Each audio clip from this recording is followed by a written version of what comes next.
We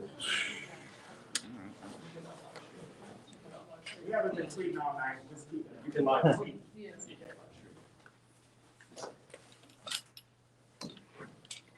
Try to back here real quick.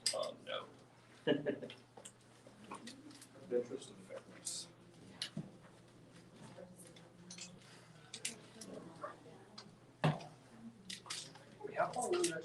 So it doesn't seem like it's working. It connects and disconnects. As a student, I know the pain. Worst comes to worst, you just have to upload it when you get back to your hotel or house. But this is kind of a dead zone, so we try to create our own. Oh, I love Stephen King. Oh.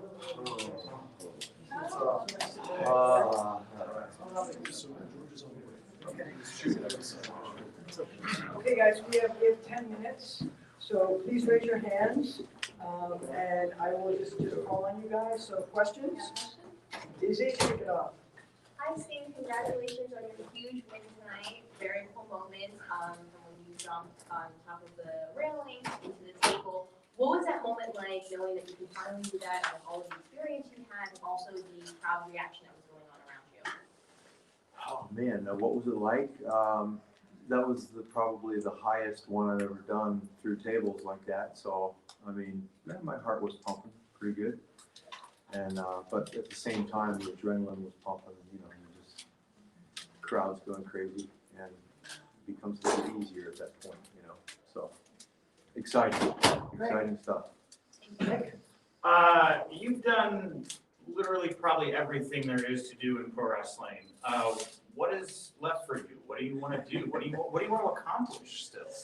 You know what? I am so glad that I'm teamed up with Darby, and I want to be able to mentor these guys in any way that I possibly can.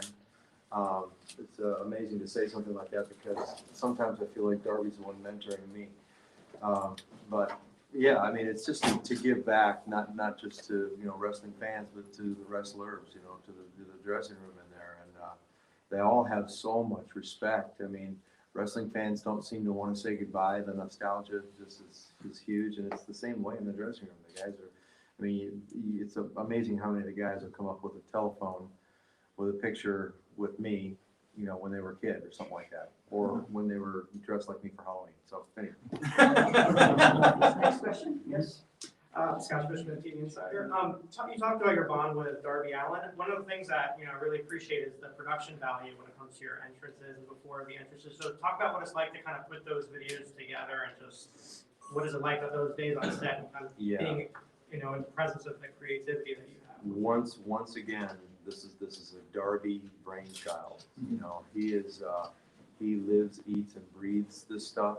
He thinks outside the box. He's constantly trying to figure out how to make it interesting, something that is not seen, something that is completely different. And I kind of think that this whole thing of the entrances of the big TVs or the big pay-per-views where you see a video like that is going to become more mainstream. I think it's going to happen like that. So it's his brainchild. Next question. Yes.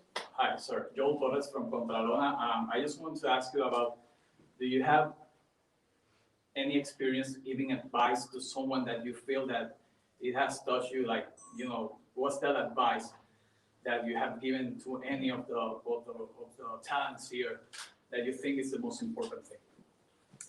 Really, because I've seen so many loose cannons over the years, so many people that believe that they can break into the wrestling business easy if they just dye their hair or come up with some kind of crazy gimmick.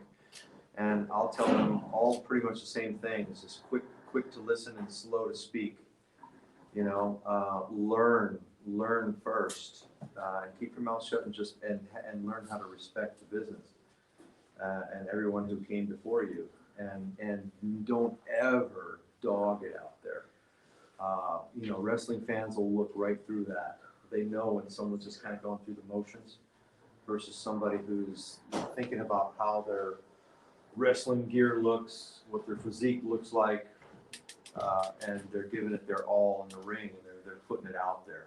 They're taking risks, and fans see that, and they appreciate it. Next. AJ. My name's AJ from the AJ Awesome Show. And I was wondering, interviewed with AJ Awesome once. Let's go. Let's go. and I was wondering if you would do any more matches of this style and the insanity of this match after this one. That would be pretty awesome to me. Yeah, I love to do something different than just your standard wrestling match. So I tend to like these types of matches. John? John Alva, Podcast Seed. Another guy that you were across the ring from was Matt Hardy, a guy who kind of polar opposite of you, where you're mentoring Darby a little bit. He was with Isaiah Cassidy in Private Party. What can you say about the job that he's done with those guys and what you saw from them tonight? Outstanding. I mean, really, they're great guys. I mean, I've been in the ring with these guys a few times. It's always a pleasure. It's always a lot of fun. These guys really care, and talk about two guys that really have respect for the business. They do.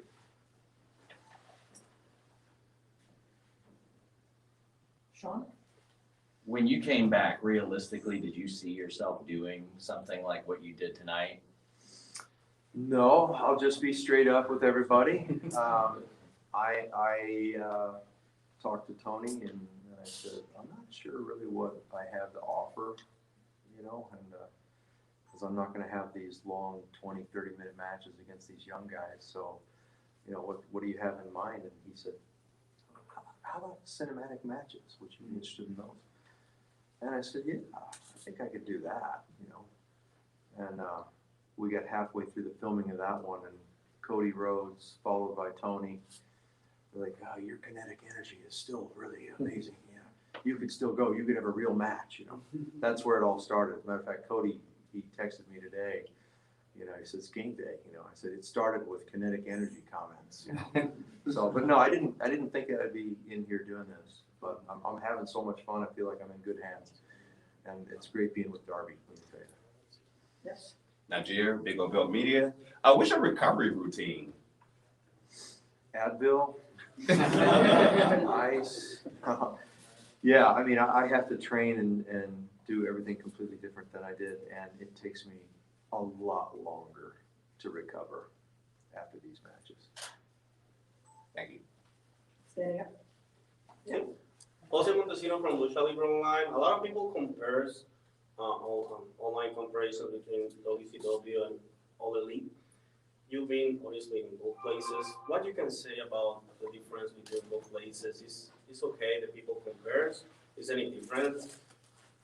I think it starts from the top and works its way down.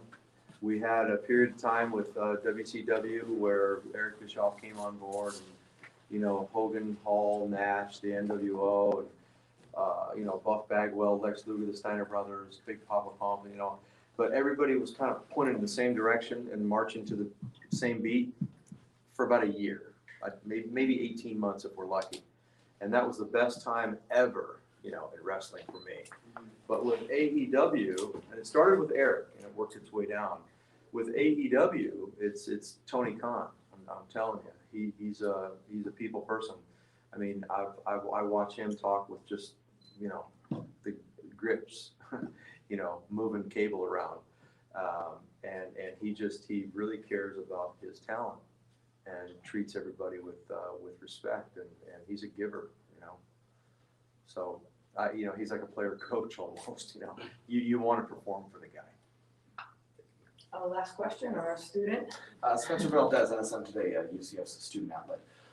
Garrett Martin, senior editor of Paste Magazine, tweeted out during your match tonight, and I quote, so don't shoot the messenger, "Why does Sting want to die?"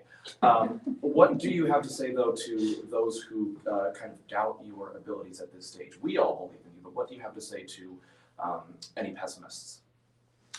I don't know of any. They're out there, I guess. I don't mean that in a prideful, arrogant way. I'm sure that there's always, in my whole career, even when I was a young man, there's always going to be people out there that they're going to hate you no matter what. You're never going to be able to do the right thing in their eyes. And there's always going to be those people.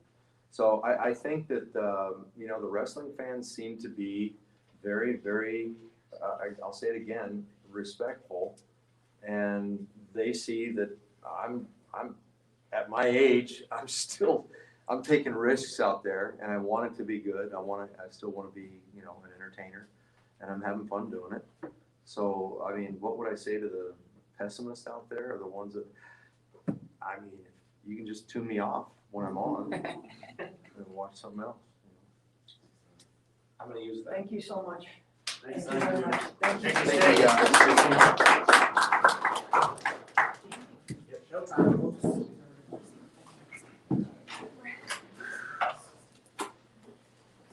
Robert, can I steal your chair?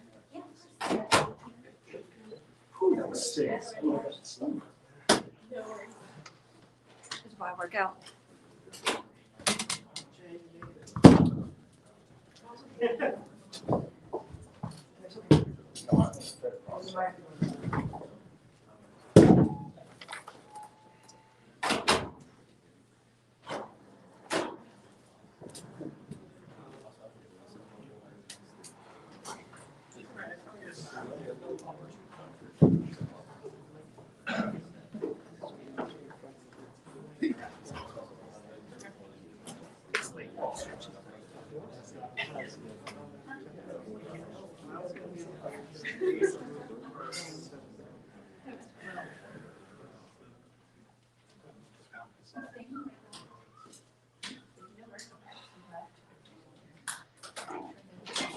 Who's handling the mic?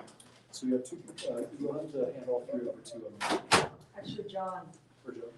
Where's that person? he'll be right back.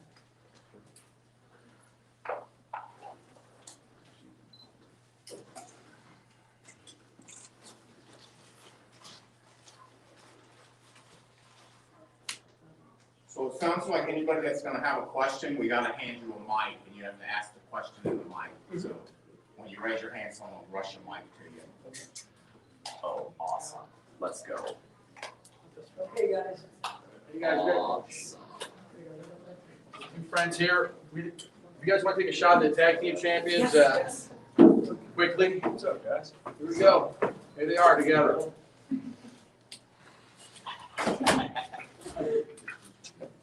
Last picture. All right, so Jackson, stick around. What's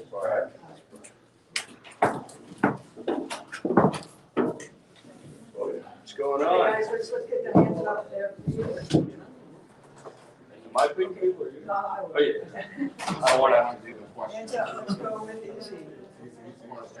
Hi, Jungle Boys, congratulations on Thank such a you. huge win tonight. Now, during and leading up to the match, we saw that the Young Bucks and Red Dragon had kind of an alliance going on. Yeah. Was there a strategy put into place between you and Luchasaurus to break that alliance for this match? There wasn't so much a strategy. I kind of figured just from the way things have been going that they wouldn't be able to make it through all the way. It's tough though because normally you're wrestling one team. These are two teams who are kind of connected to each other, but also two of the best tag teams in the entire world. So in a way, I'm pretty thankful it didn't last because that was going to be pretty tough to overcome. Yes. What was it like just being a part of that match with two other great tag teams like that? Yeah. And being able to come back and get the victory and all that? It feels really cool. They're just, I've been a part of a bunch of matches I really like, but when you're in there with guys like that, you just feel things at a different level. And physically things are happening at a different level, but also then when you hear the crowd reacting, it's at a different level. And those are two of the absolute best tag teams in the world. So to be in there and kind of just hang with them at every step of the way and then come out on top of it feels really cool. You've had a wonderful run here, obviously, as tag champion for Luchasaurus, but it's obvious that you're very well beloved by the AEW fans. When this run does eventually come to an end, do you see yourself staying in the tag picture, or do you have your sights set on singles run? I haven't thought about it too much. I guess, I'd love to have a singles run at some point, but I feel very fortunate. The whole time I've been in a tag team, I've been able to have some pretty big singles matches as well. I had one with Dax. That was one of my favorite matches of all time. One with Kenny, one with Adam Cole. Yeah. So we'll see what happens. There are so many talented people here and just so many of the best wrestlers that you can find anywhere. I just kind of want to get in there with everyone, whether it's tag or singles or whatever it is. So I guess we'll see as it comes. Okay. we're gonna have the mics come out, so Leva and Jim can give you the mics. So yes, Leva, Who's the question asked? next question? Yes, we're back. Get back down. Hi, gentlemen. Mike Dagger with Lucha Libre Online. So I've seen that you guys have been for a couple of months now. Christian Cage has been a big part of y'all's success right now. How do you feel that Christian has been able to help you guys, grow as a tag team, not only as a tag team, but as wrestlers here in AEW? I was saying earlier about the kind of levels that there are to this. And Christian's obviously been doing this for so long and been very successful. And I think in kind of everything he does, whether it's his promos or his work in the ring, he has a level of polish that a lot of these guys don't have because he's been at it for so long. So he's brought a lot of things to our attention, a lot in the ring, things we never would have thought about really. And I think it's just, he's helped elevate us, obviously not to his level, but kind of bringing us up, showing us things we wouldn't have thought about without him. Thank you. Yes?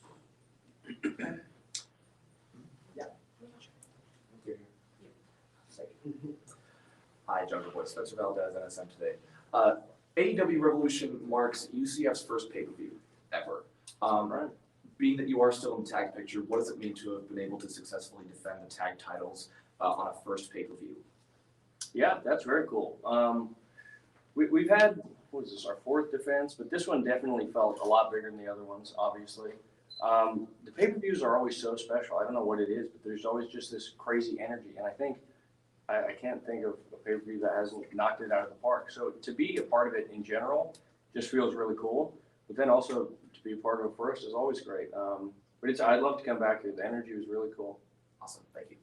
Over here, please. Jungle Boy, so my question for you is, right now Tony Khan is bringing in a lot of new talent into AEW, a lot of young and hungry talent. You're seen as somebody that is supposed to be the future of AEW. So I gotta ask you, does that add any pressure? How does that motivate you as somebody who's, fighting for their spot? I don't know. I mean, it's cool. I don't think about it too much because I kind of just try and focus on what I'm doing. I think they're bringing guys in who are exciting people and are going to have exciting matches, and I want to get in there with them. I feel pretty good about my spot overall. I feel good about having been here since the very beginning. This is my first choice of where I wanted to go, so I'm glad to be here. And whoever it is, let's see what they're about.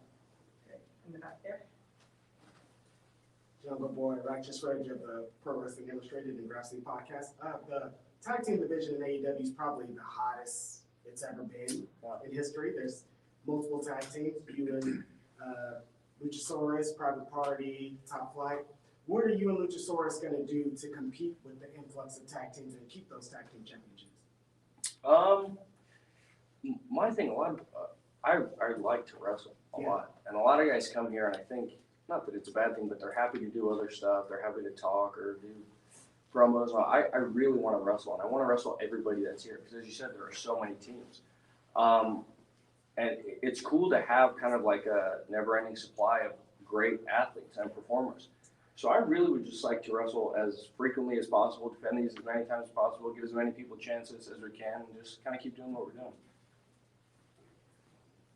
Hi, Samir from Wrestling News Co. Now, you're talking about giving people chances. Is there anybody that you want to face in the ring then? As he mentioned, Top Flight, those guys are pretty incredible. I love that match. We've wrestled FTR in the past, and I learned a lot from those guys. They're very different from us as wrestlers, but I think we picked up a lot of things from them and learned a lot. I feel like you learn more from the people who are different from you. So that's another thing I'd like to revisit at some point. We've wrestled the Bucks a decent amount of times now, but it's always great with those guys, some of the best ever. So I feel like there are so many good teams here, you kind of can't go wrong with anybody. Hello, AJ from the AJ Awesome Show here, and there are some people that doubt you and your ability as the AEW Tag Team Champion. What can you say to those people?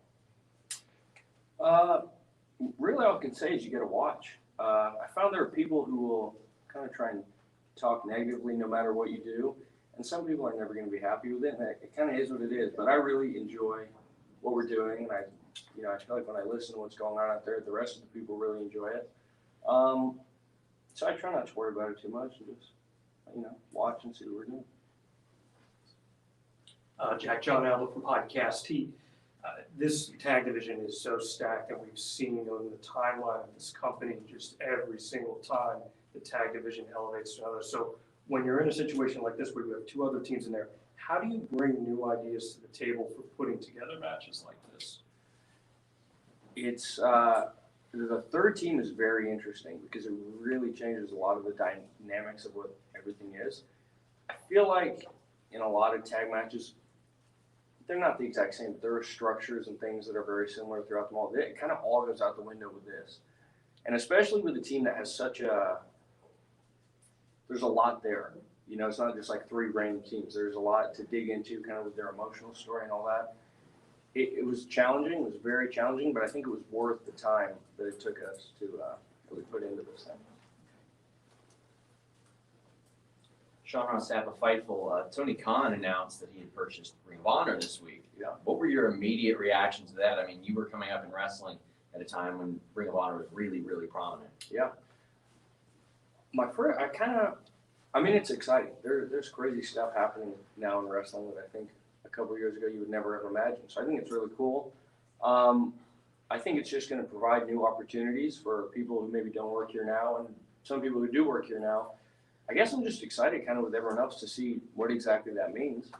But yeah, I don't think there's any way it could be a bad thing. I think it's very cool. Tony's making big moves. He's all about that. So he's continuing to push forward, and I think that's neat. A couple more questions?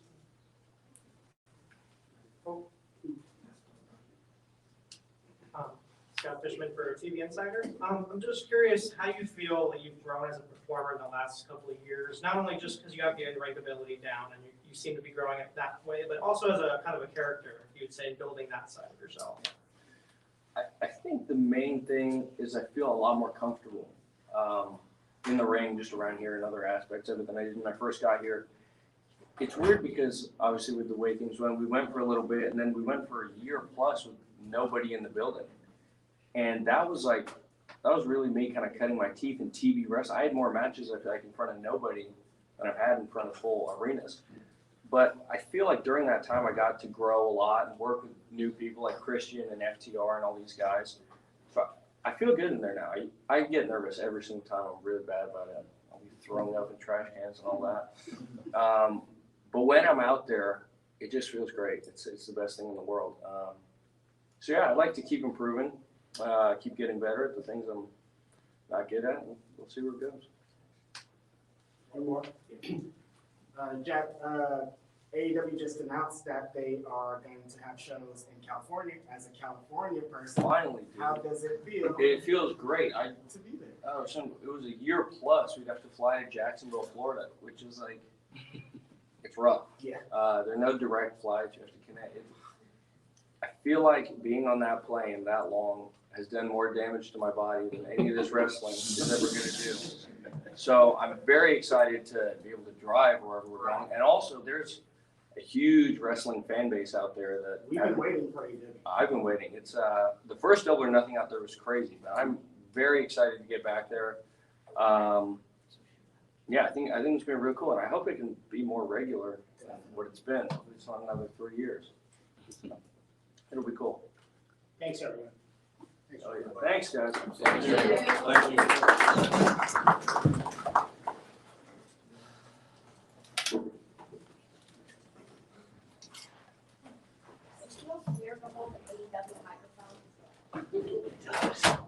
And where it is.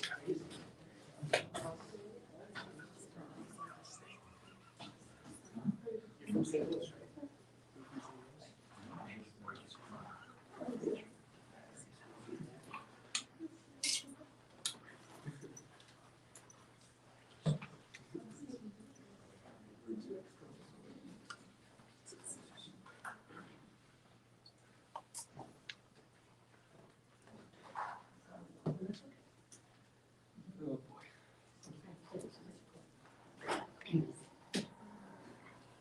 Exactly.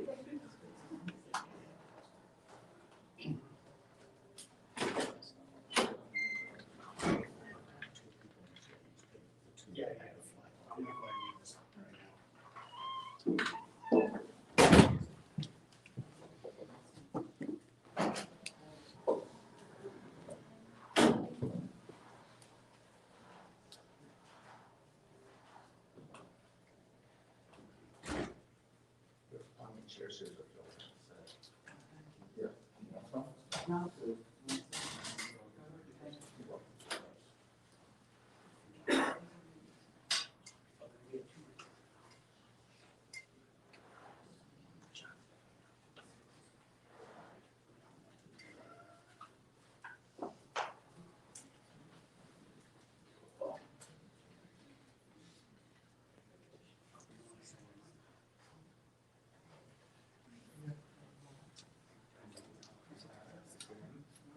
No way.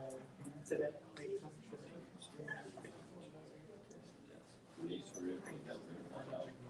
Yeah, I was. I switched my flight to tomorrow for 9 a.m. God. It was like the last spot on the plane too, so I was literally on. Everyone knows.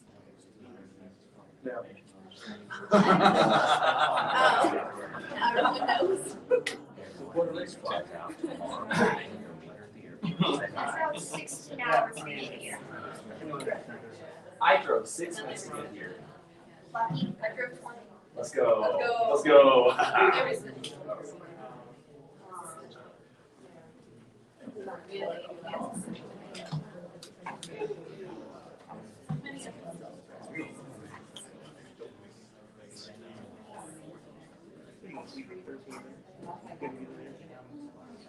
Just can't help but say, Bob O'Neill's the worst. Oh, I'm sorry.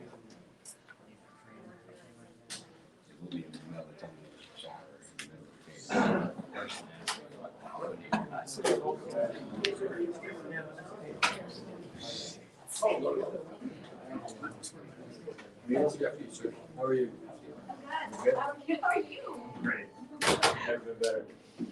Okay, everybody, let's get your hands up. Oh, fuck yeah.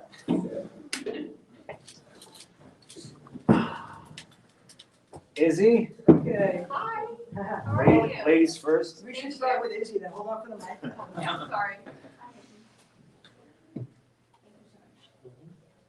How are you, first off? I'm great. That's I'm great. I'm warning you all now. I'm probably going to start crying at some point because I'm very emotional right now, but I'm great. I feel you. Well, congratulations on your huge win tonight. Before AEW Revolution, we saw you in 2 pay-per-view matches that were absolutely brutal. Those type of matches take years off of people inside the ring. How many more of those type of matches do you have in you? Hopefully none. Honestly, they're hard. It sucks when like kismet stuff sort of happens, you know, and it points you in a very brutal direction, you know. I think dog collar matches are stupid dangerous. I'm happy I still have all my teeth and I didn't even chip one today. But they're very brutal, and it's hard, I think, for fans to understand exactly how brutal they are. You know, I think most people have been punched in the face once or twice in their life, so they can kind of relate to that. But having 12, 20 feet of loggers chain attached to your neck, it sucks, and it's one of those why am I doing this moments. But it's just kind of a love letter to Roddy Piper.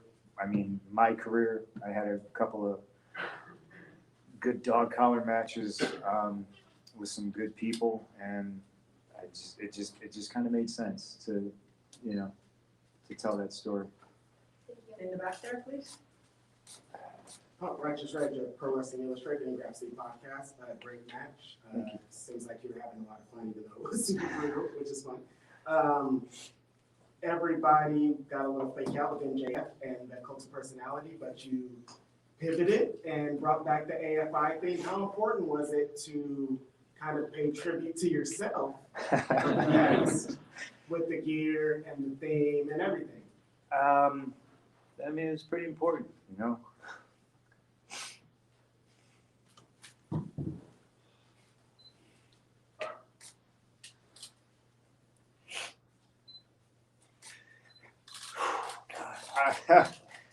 I loved ROH so much, you know, and I can't explain how happy I am that like, my footage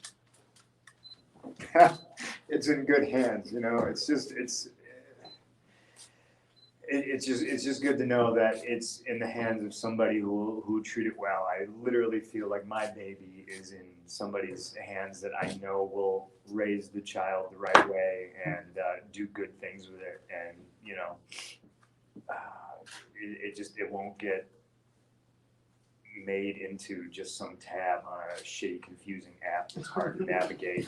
And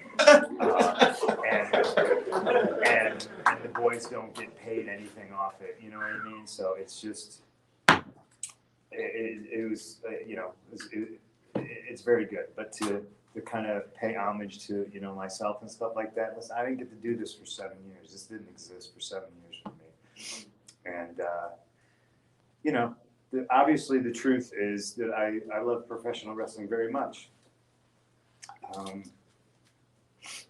So, you know, to come back and to be able to, for 6 months, you know, it's not just do whatever the fuck you want. It's doing whatever the fuck you want and being cocky enough to know that your way is not the right way. There's never only one right way, but it's fucking good. Yes. And to have somebody that listens to you, and to have somebody that can take an idea and make it even better, and just to have an open dialogue, not just with him, but with other people in the locker room, and it's just, it's great that you don't have to beat your head against the wall and explain, you know, like why your ideas are shitty and why I don't care who you think you are, that you don't know what you're doing, and it's nice. It's everything's just so great. I don't even know if I answered your question. You did, thank you. In the back, please. Brian Rotes, West Palm. You were away from wrestling for a while. How special is it to have these positive feelings about pro wrestling again? I'm sick of crying. Today's been brutal crying. First time I cried today is when they showed me my ring jacket. They replaced the skull and bones with the silhouette of Larry. I started crying.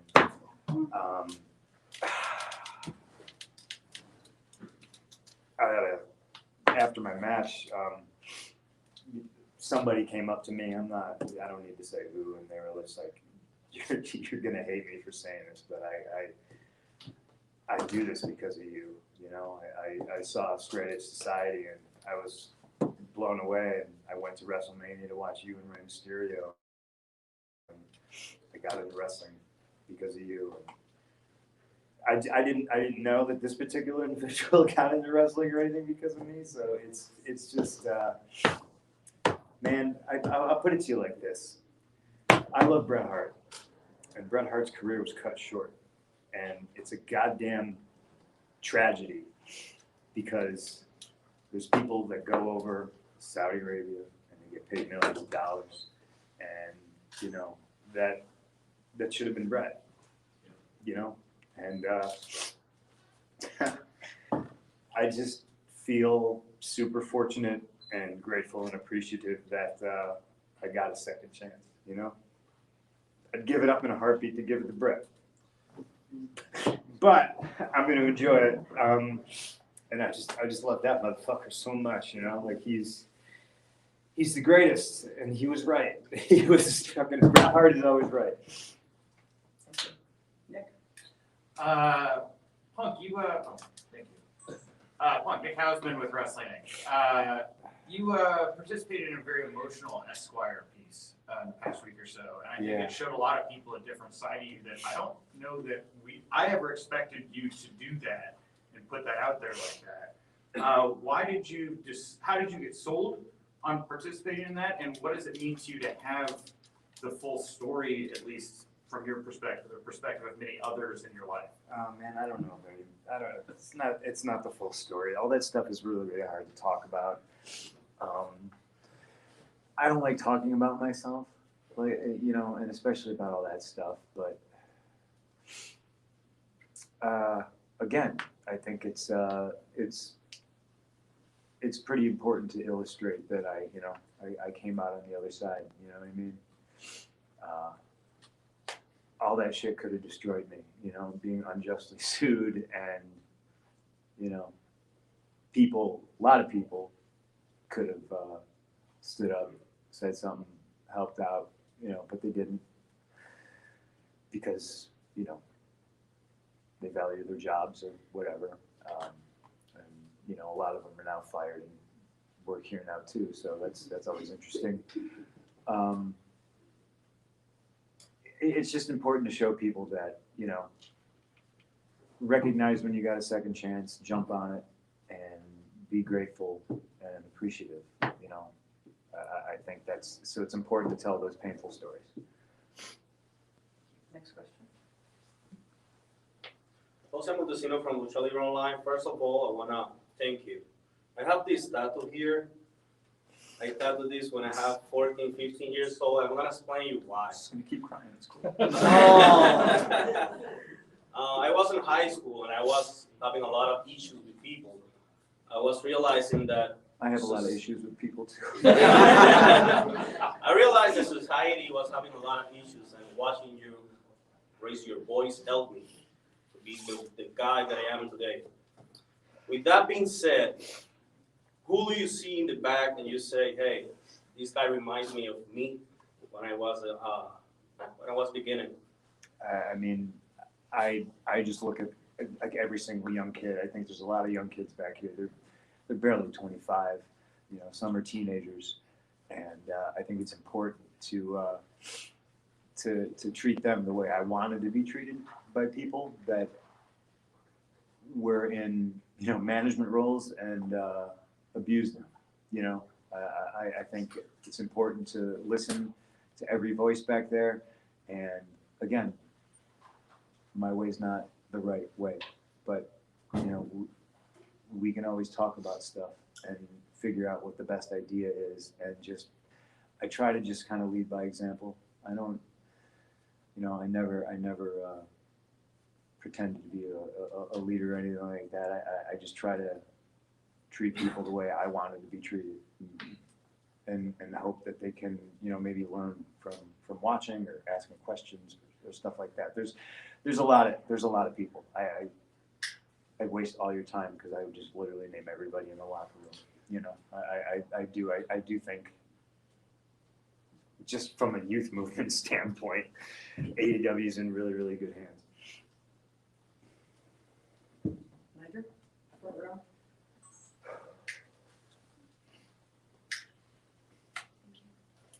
Thank you, Najir, Big O Belt Media. I know you're having a lot of fun in the wrestling ring right now. Any chance we see you back on the big screen in any capacity? Big screen or little screen? Yeah, I'm actually way too busy right now. I don't know how much I can talk about. So just know that I have too many jobs, and the answer to your question is yes, 100%, absolutely, big and little screen. Okay, one more question for Punk. Hold on for the microphone. You just do it. There you go. Bringing it back, it's Jay Reddick with the Orlando Sentinel. Bringing it back to the night for just a second. Talk to me about where the idea to tell the story through a dog collar match and some of the historical callbacks you guys had. Where did that come from? I think a lot of it can maybe be a happy accident, but if we're gonna, you know, God, I still feel weird about, you know, whatever. Obviously, I love Roddy Piper. I don't think it's a secret that MJF loves Roddy Piper. I think it's important to, while telling, you know, stories, I can always go back to the bedrock of professional wrestling. I think especially now that we live in such a weird time where there's professional wrestling fans and then there's the weird WWE fans that's all they've ever seen. So they actually, it's like they don't know other stuff exists, and they don't know that there's other ways of telling stories and doing things, and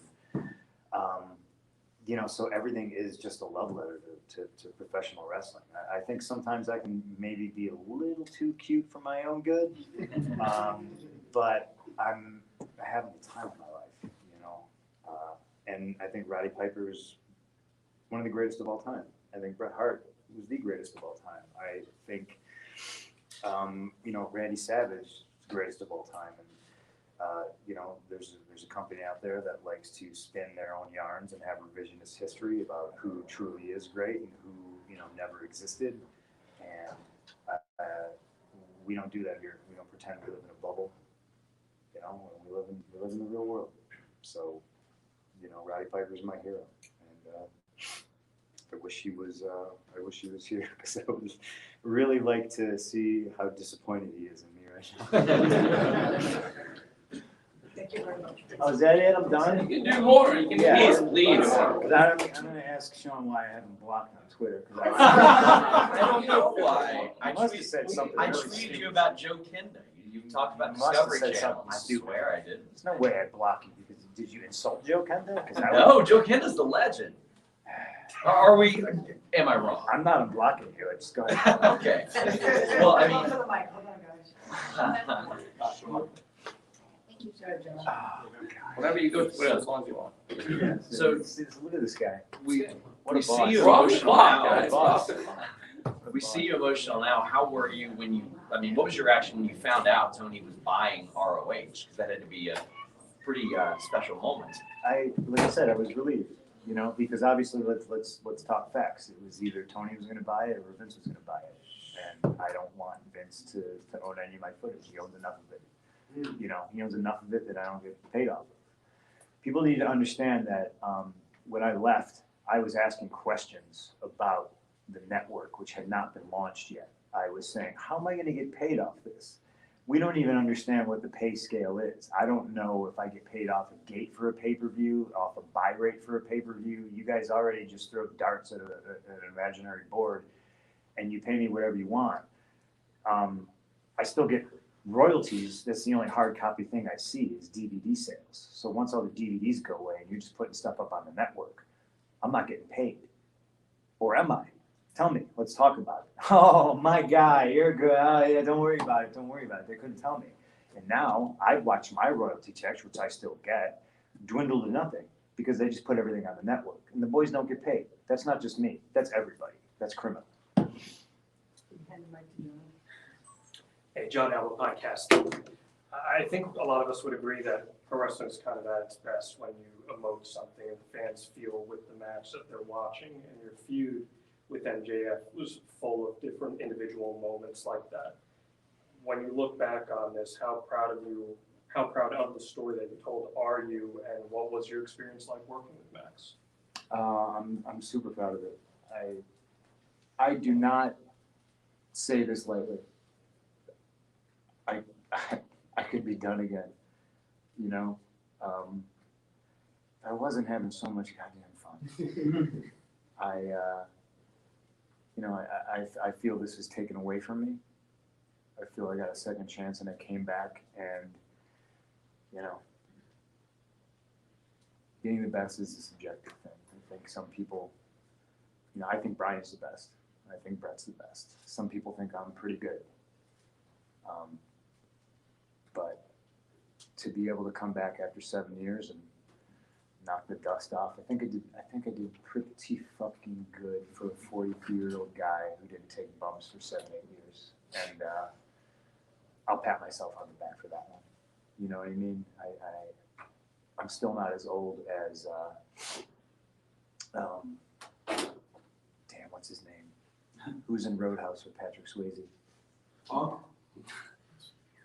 Not Terry. Sam Elliott. Sam Elliott was 45 when he did Roadhouse. I still got time. I still got time. But yes, I do that. I wrestled Terry Funk when he was almost 60, so I'm okay. I'm doing good. I'm doing good. Okay, one more right here. Hi, my name is Justin from the Wrestling Classic. First things first, I want to say I started that page a month after you left, but it's because of you I got back into wrestling, so thank you. I'm sorry. Also, I apologize that's the page MJF said got him to want to drive home and wrestle. Because, Right on, it's fine. that was my bad. Max, yeah.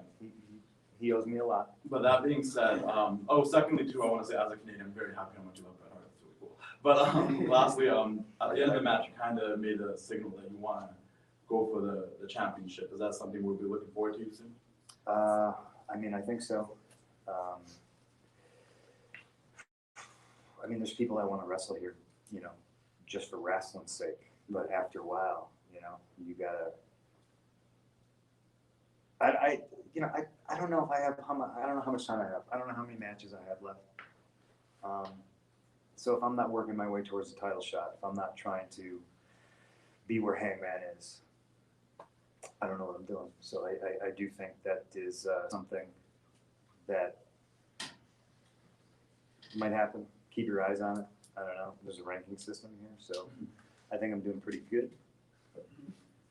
And we'll see what I like Hangman though. See, that's the problem. You know, it's a lot easier to wrestle somebody when you hate them. But I like that cowboy. There we go. Joe. Thank you. Hi, Joel Torres from Comparadona. Every day we learn something different. Did you learn something working with Maxwell, and what's that thing that you learned that you can share with us?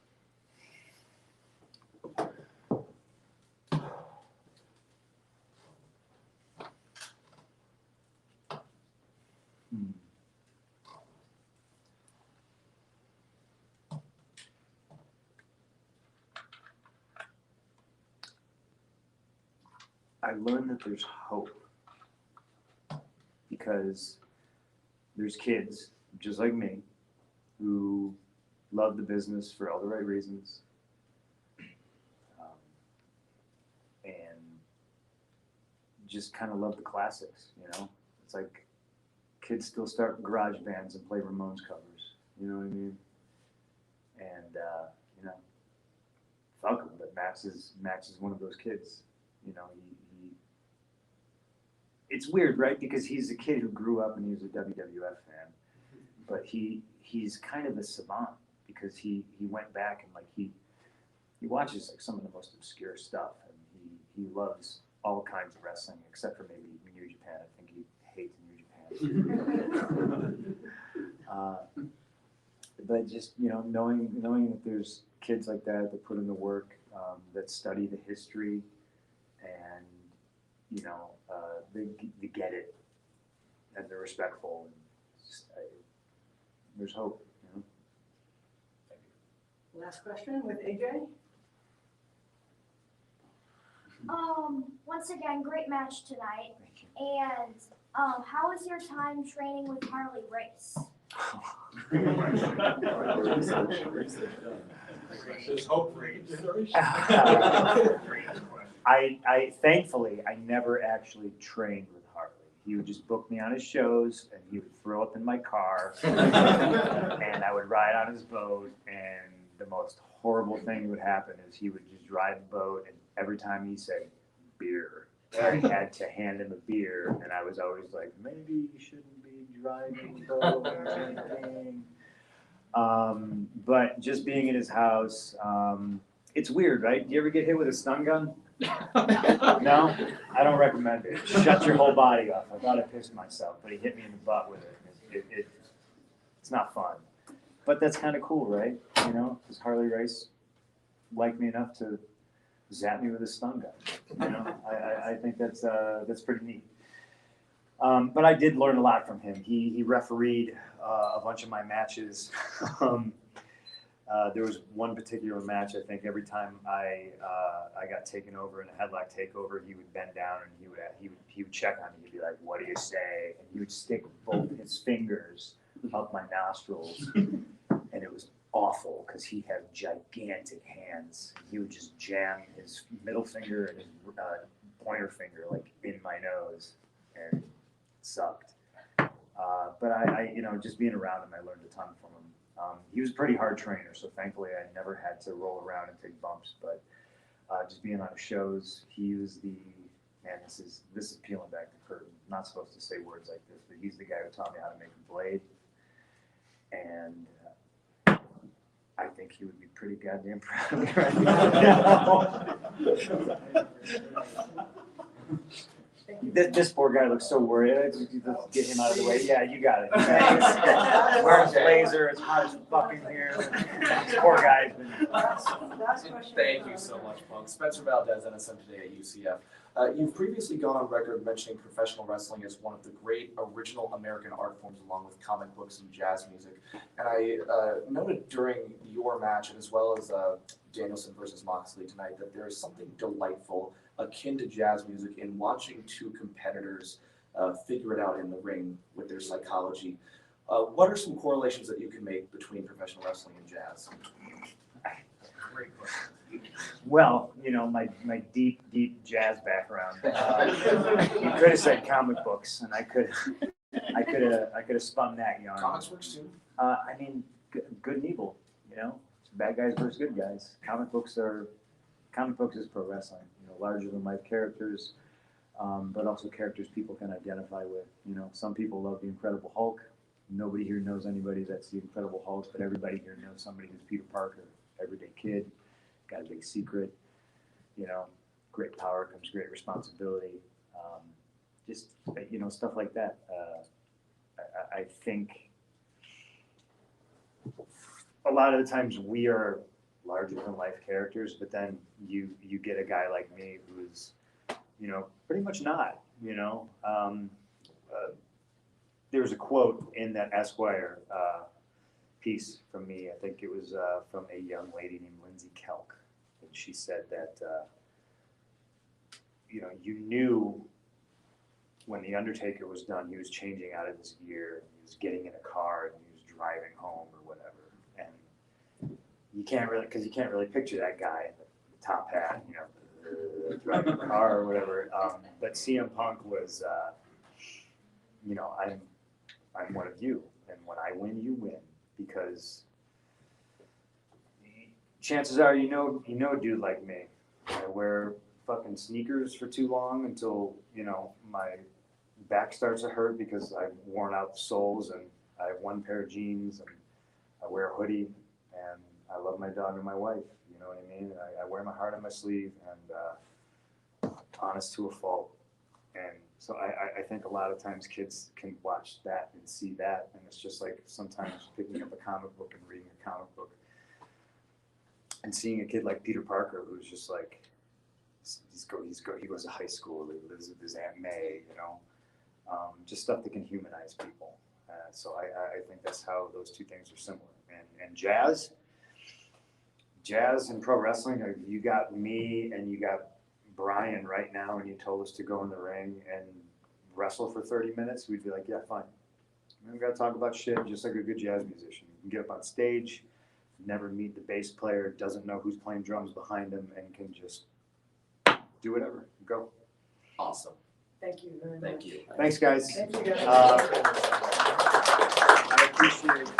I appreciate everybody. Thank you for doing what you guys do, and thanks for coming to the show. Thank you. I'm sick of crying.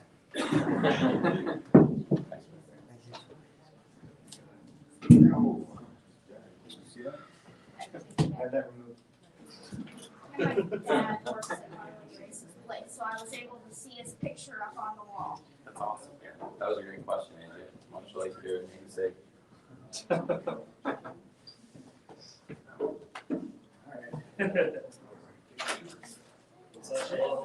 Sorry about that. Thanks.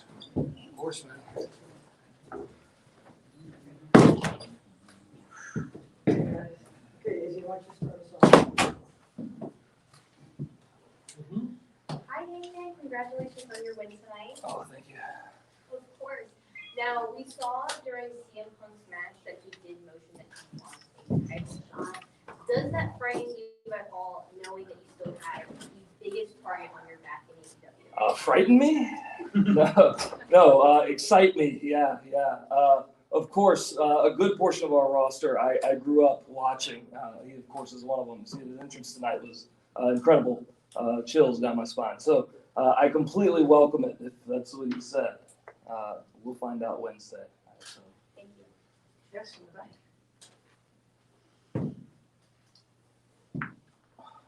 Oh, hey, man, great match. Hi, thank you. Pro Wrestling Illustrated and Grassy Podcast. Insane show we had tonight. Shout out to Tony Khan.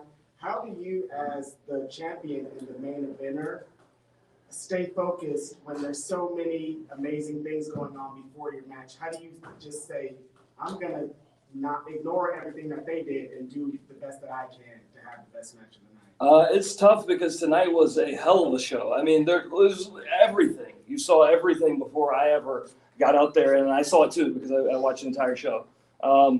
It's difficult, and especially these days, having a child at home, I feel very scatterbrained all the time. So maybe that's a good thing today because I wasn't able to take everything in and let it start to worry me. But I just get so damn excited to do this. So I think watching anyone else do it doesn't bother me at all. You know.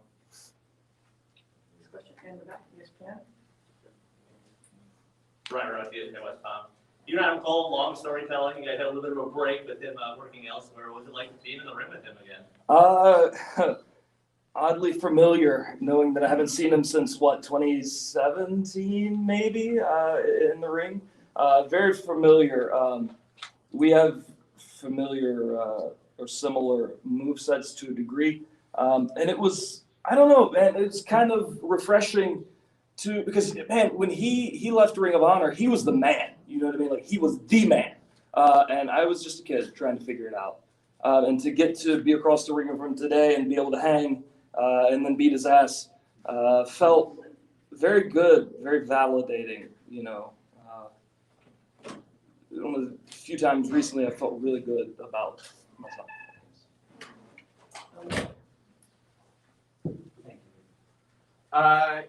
Congratulations. Thank you. You brought up Ring of Honor there. You obviously cut your teeth there, and now Tony owns it. What would Isn't you that like? wild? Isn't that crazy? I had no idea. Yeah. What would you like to see Tony do with Ring of Honor? You know what? I could give you 1,000 different ideas, but the truth is, honestly, whatever the hell he wants, because I think he has a very good track record with what he's done with AEW. So going forward, I trust this man with Ring of Honor, and I really do. I care a lot about Ring of Honor, and I trust Tony with it because I know that he does too. He knows more about Ring of Honor than I do, I'm sure. You know, and I worked there for a very long time. So you know, whatever your intentions are, whatever your plans are, whatever you end up deciding to do, hey, and that's a lot more people who will have a job in wrestling, and that's one of the big things I was excited about with AEW because I knew all my friends who were just trying to scrape by would be able to make a living doing this, and that's really the dream. So to continue that, I mean, that's a blessing. So I'm happy no matter what. Yeah. Right there, Lena, in front of you. Jose Montesino from Lucha Libre Online. First of all, congratulations on this match.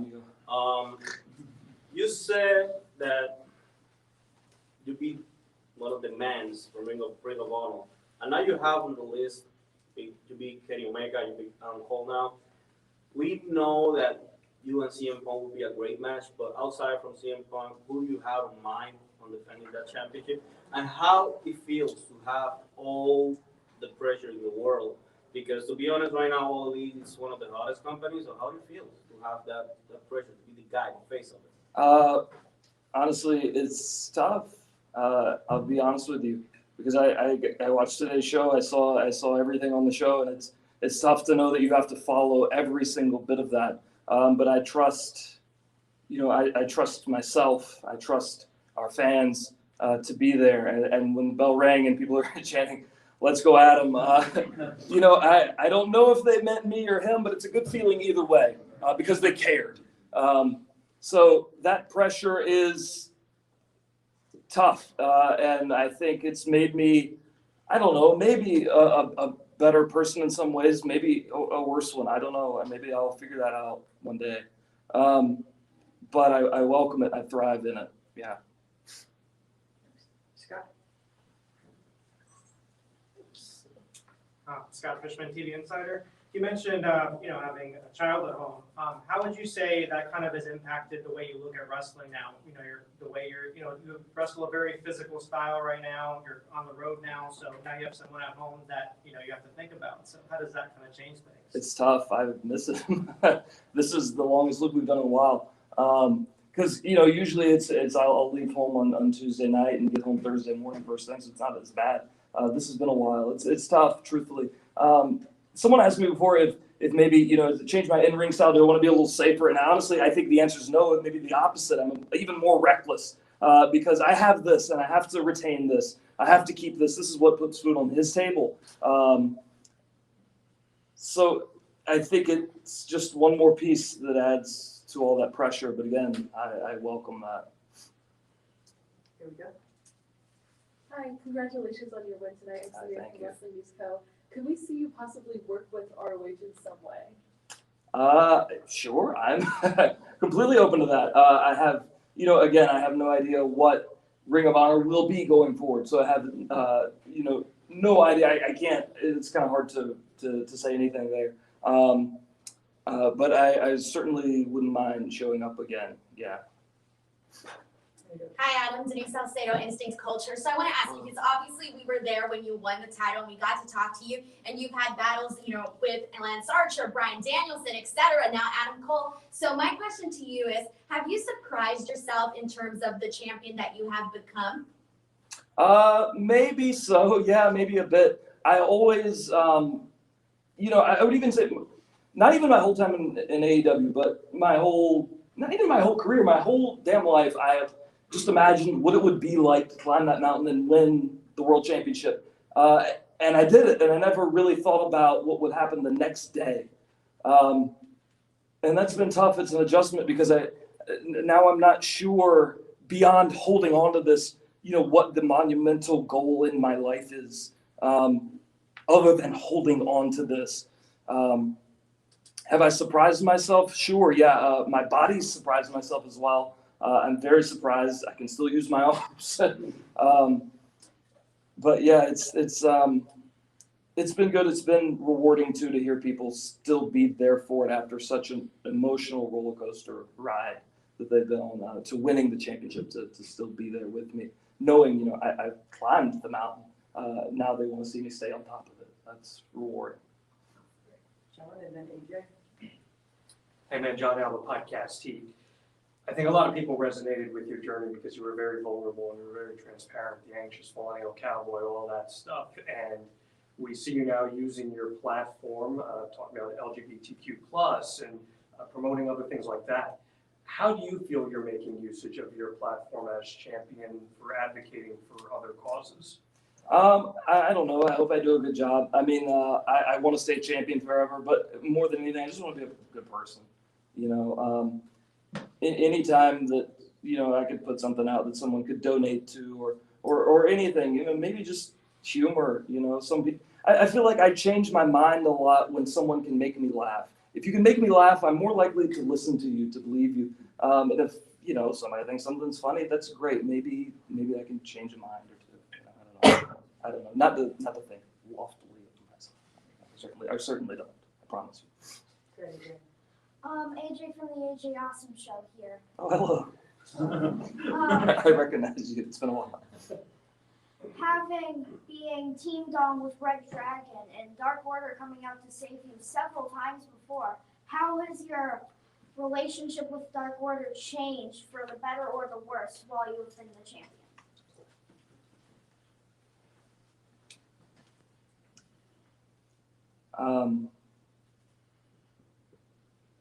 It's tough. I don't know. I probably need to talk to them after tonight. I definitely do. I don't want to say anything negative about those guys. I don't know. Maybe it's not a good idea to say too many negative things about myself, but I certainly, when we're done with this, I hope they're still here. I could find them. Alex, I don't know. Sorry, it's not a very straightforward answer. I don't know that I have one. Yeah. Okay, so two more questions, Sean, and then we'll end it with UCF. Sean on staff of Fightful. You had a win tonight. You had a pretty savage beating of Kane on Twitter last week. My question is, had you watched that video prior, or did you search that video to post it? I think I searched it verbatim, and it was a real thing. Yeah. YouTube has everything. Right, yeah, of course. I I probably just typed in cane chairs or something, you know, first thing that showed up. Some of those were very brutal. Jesus Christ, I'm glad we don't do that too much anymore. Yeah, thank God for that. Okay, last question, Spencer. Thank you. Hangman Spencer Valdez, I'm today with UCF. The last time we saw UCF see AEW was Dynamite in October. It's since been 5 months. It's a relatively short time frame, but knowing the way things move in professional wrestling, where do you hope to be in your career by the time AEW makes its way back to UCF again? And I hope there is again. I hope there is too, and judging by tonight, there probably will be. I hope to still be holding this.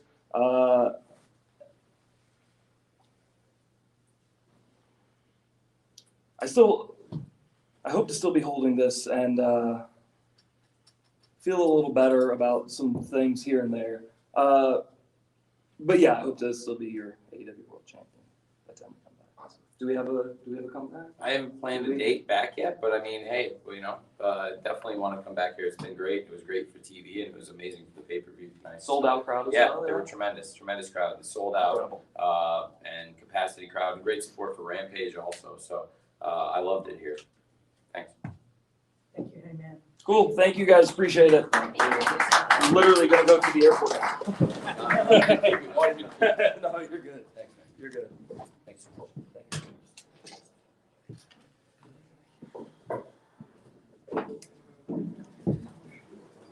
Okay, guys, let's hold on for the microphone. Move it over here. Let's start with Nick.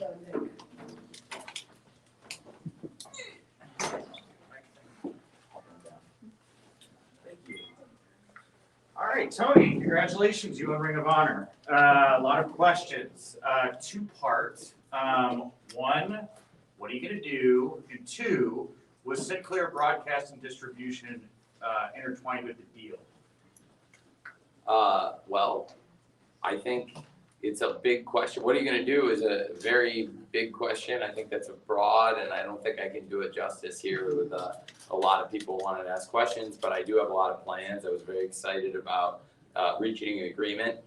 I'm still planning to make more announcements. I think I'm still in a very preliminary phase, and obviously it's been a very busy time with AEW and Revolution and all the things going on. So I'll have a lot more to say about it. What am I going to do? I think there's a lot of things we still need to figure out. The distribution is a great question. What we're going to do going forward. I think it assumes that we're going to do something going forward. And yeah, I do still want to continue the operations going forward, and I am very excited about it and do have a lot of plans for it. So there will, I do expect to continue the wrestling operations, and it's also a very valuable library that we acquired. So distribution, I can't say anything yet about what it will be and how it's going to live and exist, but I'm very excited about not just the library of past content, but the opportunities to create more content. And also, obviously, there are many other revenue streams, merchandising, that we'll be able to generate, but it creates a lot of opportunities for us. And it's great. I think for AEW, strategically, it's very good that I also now I'm going to be owning Ring of Honor. And as for what I'm going to be doing with it, let's come back to that. Let me talk about Revolution. I'm really excited about Revolution, and I'll come back. I'll talk more Ring of Honor. But. Well, my question was going to be Ring of Honor-ish, but it's okay. Well, do you want to come back to it? Let me talk some Revolution. I'll come back to it. Thanks. Okay, let's go. Who's got a Revolution Let's go question? Scott Fishman. Oh, thanks.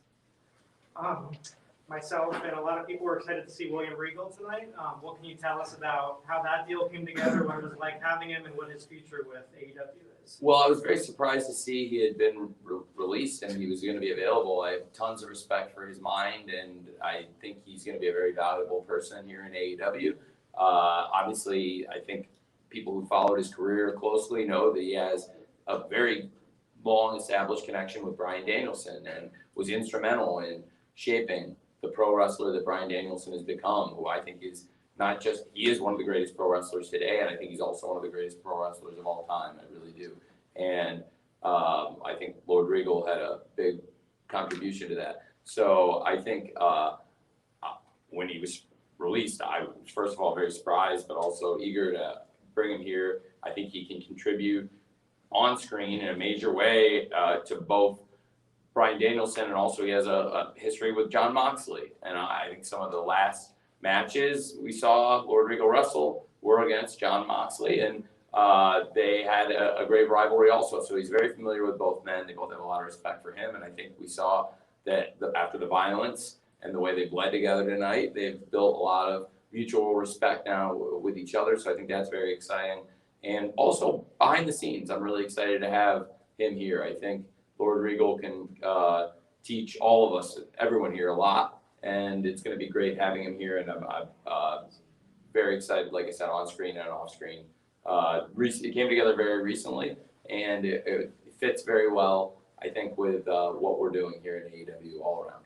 Thanks for asking. Izzy and then Dave. Hi Tony, Izzy from the Hot Tag Big League. Congratulations on such a huge night.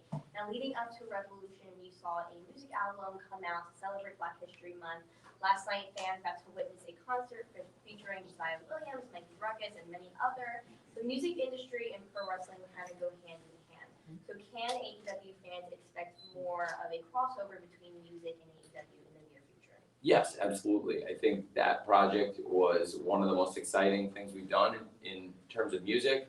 And some of those songs have now made their way on screen for us also. And also, in addition to that, I think I'd like to continue collaborating and hopefully put out more content with those artists. And we have more ideas for songs as we continue building the roster. And we've had a lot of great music crossovers. Something that might surprise a lot of people, Adam Cole's theme was the number one rock theme. Oh, I'm sorry, the number one rock song on iTunes at one point, and also the number one metal song a few times, like on and off, and is consistently charted. So we've done a lot of great things. I think Mikey Ruckus has done an awesome job, and all the people who contributed in the room, including the people in the room. Thanks, Will. Yeah, me too. I was there. Right. Oh, thank you, Will. Sorry. Will and I talked to Will a good amount, honestly, to be honest, because, and I'm sorry, Reg, because I don't know you as well. But Will, I was excited because if you don't know, Will is also excited. I'm excited to have him here because he's related to Swerve, who signed tonight. And I was pretty excited about that also. And so that was great. And he's tremendous. And speaking of the event that you just brought up, he was here last night for it. And I tried to, yeah, but I think people had a good idea he was probably going to be coming here, and I'm a huge fan of his and have been for a long time. And I know, Will, you speak to his greatness. But so anyway, I very excited about all the people that worked on that project, and also, like I said, I think there's a lot of opportunities, and we've gotten also collaborated with a lot of artists on like using licensed themes, and I think there's been some good ones, and like the Orange Cassidy theme is and obviously the Cult of Personality is huge for us. And Ruby Soho has a great theme. And also tonight we saw that, one that Darby Allin's theme is a licensed theme even, which is a great theme. A bunch of really, really good ones. And Hook has a great one also. So thanks for asking. I think there's, in addition to licensing music, we ourselves can create more content for a diverse array of wrestlers and with a diverse array of artists. Thank you. Dave? Hey, Tony, thanks for everything today. Thanks, Dave. Great night. Thanks, Dave. Watching Punk get emotional just before, what are you feeling watching him fall back in love with pro wrestling again? It's the best. I was starting to see it before All Out, and I don't think I could be any happier with where we're at now. He's been here now for 3 pay-per-views. I think his matches have been tremendous, and the pay-per-views have been tremendous. I think this will be another great buy rate for us, and I expect the biggest Revolution yet, quite possibly, and this to be another great event. And since he's been here, we have done our last 2 events are the 2 biggest pay-per-views we've ever done, so he's like really helped the business. But for me personally, also, it's been really great for me because he got me so excited about that time going into All Out. It was really fun collaborating with him and building something special, and I'll never forget coming up with what became the first dance with him, and then finding out we actually were able to get it on a Friday, and I wasn't even planning to do that show live first. And then, it was like, okay, we could do that. We could do a Friday live Rampage, and I had a lot of things planned for the first one with Kenny versus Christian and everything, and Britt versus Red Velvet in Pittsburgh, and a really huge show, top to bottom. And I, on the second show, had some things I wanted to do, but never going into it. I think at first that's what we would be doing. So when that became available, we figured that out, and I'll never forget going to the TV and telling Darby, I just have one thing you got to say, and the look in his eye, I'll never forget when it was, this is where you got to be. If you think you're a great wrestler, this is where you got to be, even if you think you're the best in the world. And he was the only person I told, and then he smiled, and kind of knowing what might be in store, and then that set off a chain of events that has been so awesome. He is really special. You guys saw that here. I think everybody was here for that. And, seeing where he's at now and where he was at, he was very happy when he came back. You could see it from the first dance, from All Out. And I think it's continued. Like, he's hit home run after home run for us. So I'm very grateful that he's back. And it's been a real pleasure and a real treat for me. And what an amazing match the dog collar match was, on a great match on an amazing pay-per-view. Thank you. Last row, please. Will Washington, Rhapsody Yes. on Fightful.com. So on the topic of one, Swerve Strickland, he made what some might call a high-profile debut tonight. Can you talk a little bit more about, without I guess getting into the creative plans, what you see for him as a performer in the future? Well, I think I have a lot of ideas coming out of the pay-per-view. You always have to look, and we'll look at where the injury toll is, and I'm going to check where the body. There was a lot very hard-hitting pay-per-view, so I don't want to speak for anybody until I get their medical status. But there's a lot of great opponents in AEW for them, and a lot of them went through crazy matches tonight. We'll see who's available on the roster, but I know that there's big matches and dream matches involving Swerve, and I'm very excited that he made his first appearance in AEW tonight at Revolution. I thought that I wanted to have it, in addition to Lord Regal coming after the Danielson-Moxley match, I wanted to debut a star who I think would be great for us for the future, and that's Swerve. And I was, again, somebody else who I was very surprised would be released, because he had done very well, I think, in the matches and in out the segments I'd seen, and he was somebody I really liked, and so I was looking to snap him up, and I thought Revolution, such a great such a great night of great matches, would be a great stage for him to come out, and I think it was a very high-profile debut, and again, he's a great wrestler who now we have that many more dream matches here in AEW. Thanks. Right next to Will. Righteous Reg, Pro Wrestling Hey, Reg. Illustrated, Wrestling Podcast also. Kind of along the same lines, Swerve Scott was signed today. Recently, Keith Lee, AQA. Swerve Strickland. Swerve Strickland, And then sorry. Keith Lee, AQA.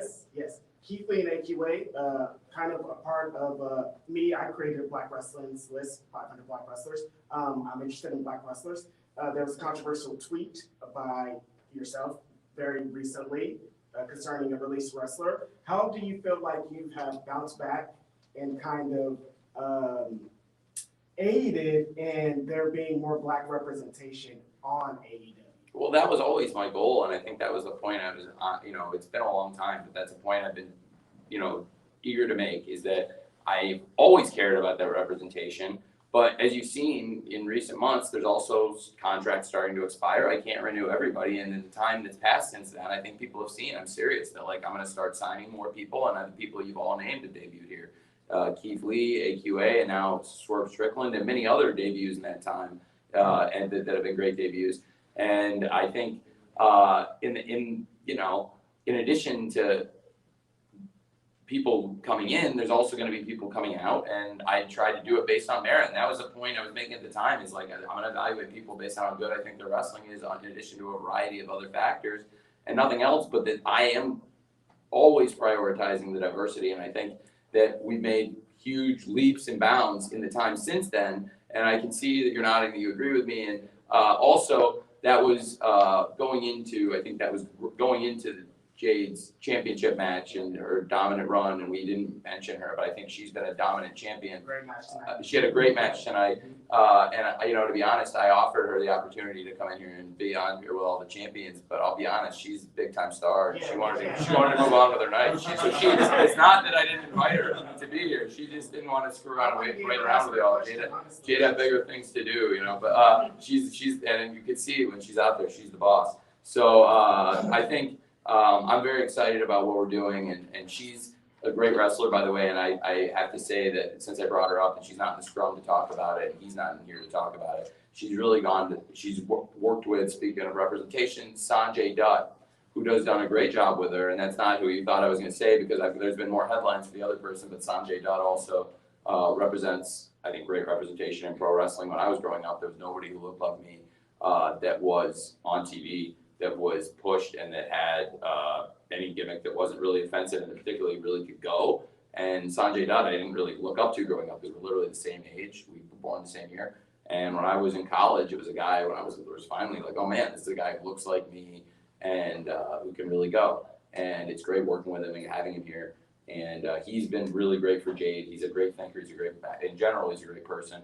And also Brian Danielson. And Brian Danielson has a great mind. So that's the person who's not here also, who's done a great job, I think, with Jade. And I'd asked him to please help, try to help coach somebody who I see a ton of potential in, and I think is already was the rookie of the year and could take it to another level now in year 2. And tonight you saw that. I thought her match was excellent. Ty Conti then, speaking of which, tremendous, also great representation, and had a tremendous match, and has a lot to be proud of, because even though she hasn't won the title on the last 2 pay-per-views she's been on, she has been excellent, and that's that's very typical of her. And in between, she had one of the best TV matches in recent memory, along with teaming with Anna Jay against Penelope and the Bunny in their street fight, which was a tremendous match on Rampage. And Ty Conti, that's why she is the most improved wrestler of the year. So you saw the rookie of the year and the most improved wrestler of the year in a great match. That I was really happy for both of them also. So thank you for asking that.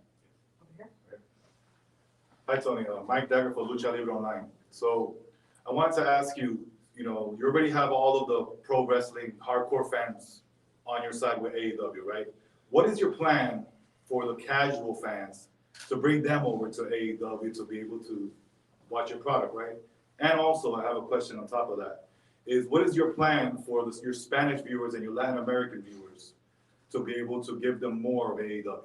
That's a great question. Let me take that one first, and then let me go back to your first. So your first question was a little bit broader, so come on, let me ask you your second one, and then I'll ask your first one again. Yeah, the second one was, so what is your plan for the Spanish viewers? Yes, And absolutely. Latin America to bring them more of AEW? Absolutely. So I'll take that one first, and then we'll go back to the first. Sure. So we're trying to put the content out in more places. Obviously, now we have a great deal with Space and Warner, working with like different partners for distribution. And then we'll come back to our great deal with Warner Media and how great a partner they've been for getting our product across to the mainstream. I think I'll come back to that in the first question you asked also. But I think to connect with that audience, obviously it goes back to it's the same subject of diversity I was just talking about. And it comes from pushing a diverse array of wrestlers throughout tonight. You saw that, and definitely it included a lot of great Latino and Latino wrestlers. And Ty Conti, I just mentioned, what an amazing match. It's no secret, her boyfriend, Sammy Guevara, is a TNT champion. He was victorious tonight in the Tornado Trios match that I thought was an excellent match. And on the other side was Andrade El Idolo, who was a tremendous wrestler. And Andrade El Idolo and Sammy were both involved in a match on Rampage on Friday night. Speaking of which, on the live Rampage, that was one of the best TV matches you're going to see this entire year. And it was only March, so it's still early in the year, but I'm going to say that that's a top TV match. And they really delivered. And in addition to them, there are a number of other wrestlers. Of course, the Lucha Brothers, great champions. Very unfortunate, Phoenix getting hurt, especially as high profile of a big star as he's been for us from day one, and a great World Tag Team Champion, and his brother Penta, and a number of other great stars. And it also from building young developmental, Daniel Garcia. You talk about building for the future. Daniel Garcia, one of the top young stars. And I think it will keep developing a diverse group of talent, and also trying to put it out more places and trying to make the shows better and put more features and more content out there, if that makes sense. And I'm always looking to bring in new stars, and all the people I named are people that are important. I think there's some other ones too that fit, going back to your first question then, which is a broader question. How do you get the content into the mainstream? Well, it's great. I think we're doing things. We're working with media partners, and there's obviously some of it is being here with you, right? Because all of you put stories out, people read these newspapers, and it brings in new fans and online, and all of your various sites and blogs and vlogs and all the content you are putting out helps us. So it's why the media is so valuable to AEW. I think the great support that all of you give us by checking out our shows and giving us a fair chance to put out really good wrestling, which we try to do. So that's a big part of it, is all of you. And speaking of media, like, we have one of the biggest media companies and one of the biggest companies in the world disseminating our content domestically and internationally. We have some of the top partners. So I think internationally, ITV, you couldn't ask for a better partner in England. In addition, Fight TV, all available all over. But for the mainstream, ITV is a great platform. TSN is a channel that people watch in Canada on a regular. And then here in America, where the lion's share of the revenue is made, we have a great relationship with Warner Media, and that's where TNT and now TBS also. It's so good for us. So speaking of what you said, we had a great audience on TNT for many years. And because that audience was so good, they gave us a second show on TNT. And then we were able to move to TBS, and now we have a flag planted on both channels with the Dynamite on TBS and Rampage on TNT, plus another Battle of the Belts, which was our first one, was very successful, and then more Battle of the Belts on TNT. So by being on such a big channel, it's helped us create an interest in a wrestling company in the mainstream that there hasn't been in a long time, because there hasn't really been another wrestling company that had this kind of TV deal in 20 years. So all you guys are needing is a streaming service, right? I can't comment on that. And I think there's a lot of things happening. It's a great question. And that's very fair too. And that would be another great thing, because with TNT and TBS to add a streaming service, that would be wonderful. But that's not all up to me in terms of, I think there's a chance to work with the great media partners we have and hopefully create something. And now, going back to what I said about Ring of Honor, now I would own a great library, and I think we've created hundreds and hundreds of great hours of content. And now, on top of that, we're adding thousands of hours of also great content. So it's a great opportunity. So I think a streaming service would be good. But I can't say for sure. It's not 100% in my court, if that makes sense. Appreciate the time. Sure. And I now, we've talked about Revolution a good amount, so some of the Ring of Honor people I didn't get to, I'll field questions about both, but hopefully there's still some Revolution, because it's such a great night. Thank you. Steph? Hi, Demi. Stephanie Joyce with Revolution Questions. So earlier in the week, I asked you about ordering the card because it was so stacked with so many matches. I want to see what you did with it tonight, and I thought that you made really good choices with how you started off with something as hard as Jericho Kingston as well. What do you think about how you put the order together, and what have you learned since doing AEW about how to order a wrestling card that you might not have expected as a fan watching? That's a great question. I really try and work with different people and, build a flow to the show. And I thought this was a perfect flow to the show. I really appreciate you saying that. I thought it was a perfect night too. And thank you. I wouldn't change a thing about it. And that's good, because I'm hard on it. And sometimes after the TV shows, I'm kicking myself because maybe I would change an order. But recently, it's been going really well. And the fans seem to agree with it too, because we've done 126 episodes of Dynamite. And the last 4 weeks is the highest run of the fans have ever voted on Cage Match. So the Dynamite for the last 4 weeks, people really love it. Rampage also was killer, amazing show this week, with that, especially with that three-way match. So we're on a great run of TV. So I do feel like pay-per-view and TV, I do think experience has been very valuable. Like I said, doing 126 episodes of Dynamite, doing 31 Rampages, and now this is a dozen pay-per-views. And the last couple have been our biggest buy rates yet, and I think, again, experience doing more of them helps. And like I said, talking to people, talking to the wrestlers, talking to the coaches, getting feedback. What are we, talking to individual wrestlers, like, what do you have planned? What is your game plan? I'm not, you know what I mean? I'm not going to leak or tell it. And we need to make a good plan for the night. That's a good flow for everybody. And absolutely, I'm glad you mentioned it because Jericho and Eddie Kingston had an awesome opening match, and I thought it was a perfect match to open the night. So that was one I felt really strongly about, and the rest of the card. It came together. It was like a puzzle. I was up late last night still thinking about it, but I think it came out right, and I wouldn't change a thing. So thank you for asking. Jim? Jim Barcelona with Miami Herald. Hey, Jim. I'm just curious because you're such an analytics type of person. And is it just about the pay-per-view buys, or are there other analytics or things that you look at later from a show like tonight? The crowd was very hot, the matches were excellent.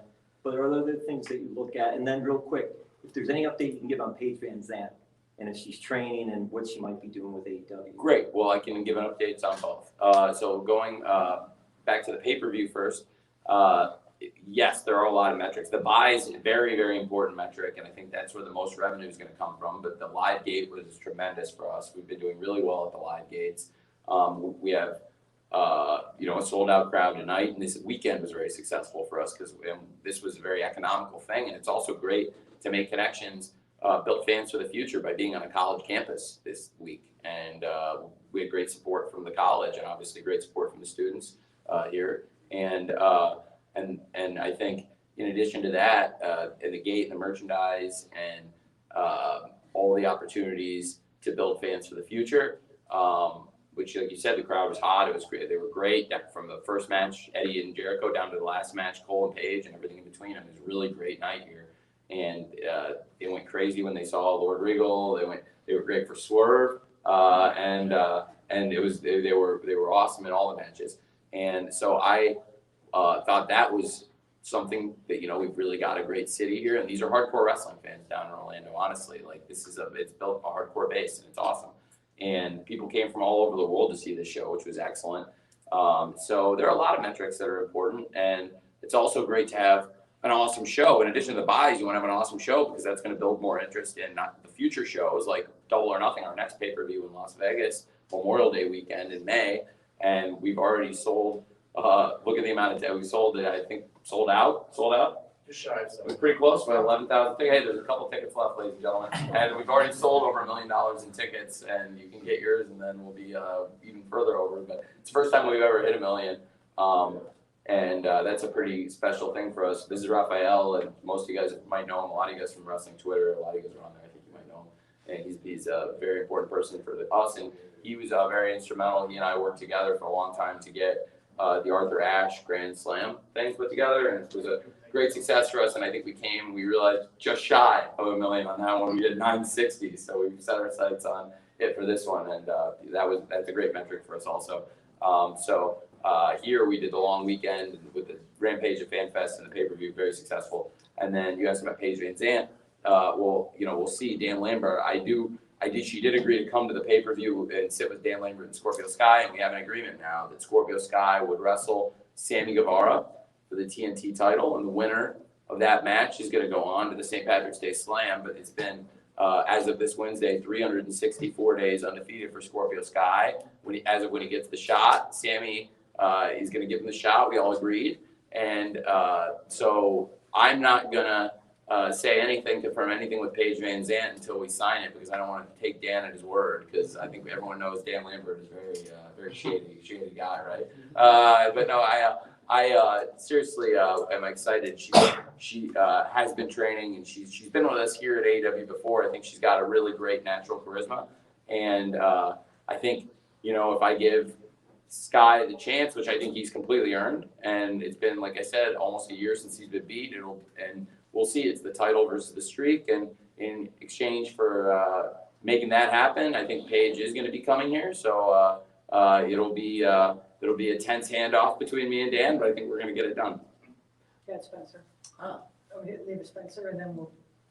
Yes, Tony, thanks. It's Spencer Valdez, NSF Today with UCF, and thank you so much for bringing AEW back to UCF for a great weekend. When last I reported on AEW, when Dynamite came through in October, I could only find one person who was associated with UCF other than myself and a colleague, and they were an alumnus. Can you talk about ways in which the working relationship between AEW and UCF could be strengthened on the next few go-arounds so that more students in the population can intermingle with AEW fans. And we're good. That's great, thanks. That's a great question. I think, we can do more. I think Raphael, when we hear more, that's great. You'll get your contact info, and I think we can do more to connect with the students. Absolutely. The next time we come through, I think we will do that. I mean, I know the wrestlers have been out and about on campus and had a good time, so they connected with the students. I know. So I have they were happy I booked this. I will make sure that we do a better job of that, because that you're saying that, then clearly it's something I should focus on, because it is important when we go. We book a lot of colleges. We book a lot of college buildings, a lot of college basketball buildings in particular, and that's always something we can do a lot more of. So it's a very good point, because I do want to make those connections, and that's again why doing all this media, you being here and wherever we go, having good media connections locally and nationally and internationally is very important. So we'll do that. Can our mascot have a show to run in? A run in? Well, it depends. Maybe at one of the. That's a good idea for the Universal Dark shows where I experiment more, and so maybe I could pull that off. I've been to this campus before for football purposes, pro days and stuff like that. It's a great campus, so it's great to be back. Thank you. Thank you. Good morning, Jamal Burrell, Big Old Media. I have a question. Ricky Starks took a really nasty bump to end the match tonight. Given his previous neck injuries, can you provide an update for him? And also, will AEW ever publish like a pub list, physically unable to perform, in order to let fans know that maybe their favorite stars won't be on TV for any reason? That doesn't necessarily mean medical, but for any reason on a particular night. There's times where we do disclose like people being out, and it's a good question. Maybe like keeping a list of them, all the ones that are publicly disclosed. I think sometimes people don't want their injuries out there, and there's no real reason you know what I mean? If they don't want me to say it, then I don't necessarily always need to, unless there's a story reason why we need to explain their absence or that they're injured. So it depends on the context, but it's a good idea. Maybe the ones that are publicly available information already that we've acknowledged. The more important thing, much more important thing you asked about is Ricky, and yes, he's okay, and his neck's okay, and it was a very scary moment in a big match, but he's going to be okay, and that's he's been awesome and tremendous for us, and everyone in that match did great, and I was really happy for the fact that he was okay. So thank you for bringing that up. It was not pleasant, I wouldn't ask him to go out and wrestle right now, go wrestle 60 minutes or anything, but he's gonna be okay. Thanks for asking. We're gonna do the whole first row here, guys. So. Awesome. I'll give you all, and then I know I still kind of owe you guys a little bit on Ring of Honor, but I just was so excited about the pay-per-view and wanted to kind of before I get so deep into all that. Oh, no problem. Nigeria, Big Old Media. So from the Washington, D.C., Baltimore area, ROH Dying was pretty bittersweet for our area. That was our home promotion. It's a big deal, a lot of history there. You purchasing it now leaves the question as to, do you have plans? And I know you are coming back to Baltimore, I believe it is? May 4th, right. But is there other future plans to kind of service that area, and or in terms of ROH, where are you going to base home base location? It's a great question, and I'm still developing plans for what we're going to do, but Baltimore has been a great home for ROH, and I think they've run a number of events, and they've utilized like UMBC, right? Yes. And we've done a number of shows in Baltimore, including the original Full Gear, which was an amazing show for us. And I think it's an awesome area, and we've done a number of shows, in the surrounding area also, but in Baltimore specifically, I know there's an amazing connection to Ring of Honor. I'm very cognizant of it, and I do want to not only acknowledge the history of Ring of Honor, but I want to take it to another place. Both respecting the library and doing things that make sense with it, and make sense for me and for AEW, and hopefully for our media partners. But also going forward, because there should be a Ring of Honor, and I think I've got the resources to present a better version than anybody else can. And so that's why I'm really excited about it. And I know there's going to be a number of questions about that, so I can talk about that. But you know, tonight was so special for everybody in AEW, and that's been, you know, such a great priority for me. So thank you for curbing some Ring of Honor questions for a moment. Thank you. The AFI theme for CM Punk was a special moment tonight, and that plays into his Ring of Honor history. What was sort of the timetable in that happening? He wanted to do it before. Okay, he wanted to do it before. He was going to do it before, so that was pretty crazy. Going because obviously, you know, dog collar match has a lot of history. It's not his first dog collar match. And it's his first dog collar match in AEW, and it was the first dog collar match in front of a national audience. I think for a hardcore wrestling fan, they knew he'd done it, but the people watching AEW, there's a very large percentage, probably the majority, that weren't necessarily familiar with it. But I think that's also what's great about our fans is they respect the history of wrestling, and the ones who knew it thought it was awesome, and the ones who didn't, it's not like they're upset. Most of them would look it up or ask the person sitting next to them here or on the couch or in the movie theater. I think that's one of the things I really love about wrestling fans, and especially, honestly, the fans, just see wrestling fans in general, no matter where they're at. I just think wrestling fans are great, and I think that's, you know, no matter what promotion they're a fan of, I think that you can treat them like that, and they'll you know. So I think our fans are great, and I think all wrestling fans are great, and that's why you treat them with respect, and you know what I mean, and don't assume that they need to be beaten over the head with everything, because sometimes a subtle thing like that can really make a big difference, and it clearly affected a lot of people. I saw a lot of people talking about it, so I'm glad he did it. It was his idea. And I wanted to ask you about Honor Club. Is there any update on that or is it too early in the process for that? It's too early in the process for me to say that. I can give you a couple like broad things about what I'm planning, what I plan to do going forward, but I can't say much. And but I will tell you all I can say. But I can't say much about the future of Honor Club or it's where all the content's going to live or what I'm going to generate. But I do plan to generate content going forward. I'm very excited about it, and I really appreciate the people that we worked with on the deal to get it done, and they were very, very fair, and the timing of it was great. I think it's great timing coming off the 20th anniversary of the launch of Ring of Honor, which was actually just like about 10 days ago. You know, it's very special, and that's why I was really pleased to be able to present last week Bryan Danielson versus Christopher Daniels, which is a match. We're 20 years in the making in that kind of setting. A match that it all began with them being involved in a match, and it was great to have them competing to see which one of them would come up with a win, since neither one of them got that win on the Era of Honor Begins. Thank you for asking, and if people have other questions, I'll say as much as I can. I may not be able to answer everything, but I may say something. Tony, the Tornado Trios tag kind of slid under the radar on a pretty stacked card, and it got a great reaction. Well, you know what I think? I think the fans sometimes, and it's great, like, I understand it. Like, I think fans really want to see there's stuff they really want to see, and I hear them.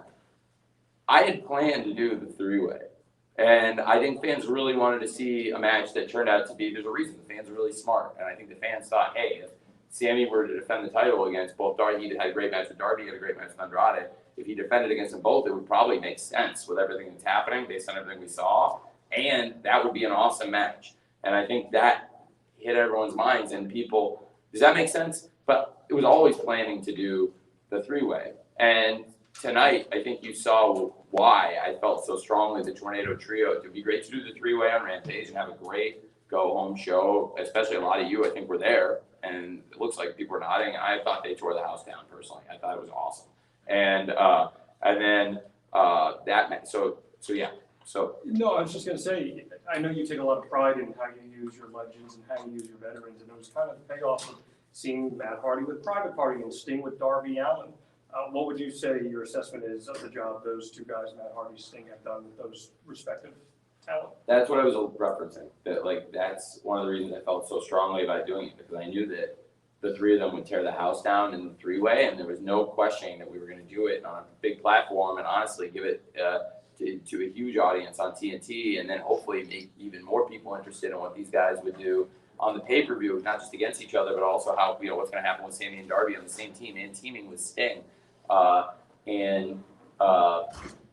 Sting, since he came in, has been he's just gone above and beyond. I don't think I know none of you expected him to do as much as he's done, and I was there because I was there, and I didn't expect it either, and he didn't either.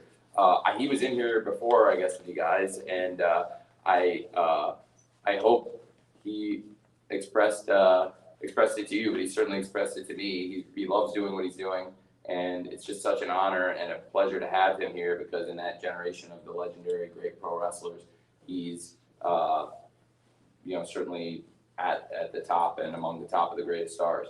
And Matt Hardy, from the beginning of the time he came here, we just happened to be the pandemic. And the first show Matt Hardy was on was the first show that was shut down in Daly's place. And from that time on, he wrestled a lot of shows in front of empty, completely, with just wrestlers at ringside. And we made those great shows. The first show he was on, I'm really proud of that show, even though we weren't able to go to the building we planned to go to in Rochester and debut Brody Lee and Matt Hardy the way we'd originally planned. We were going to do that same stuff in a bigger building. And not only that, but in Brody Lee's hometown, which, I always wish we could have done.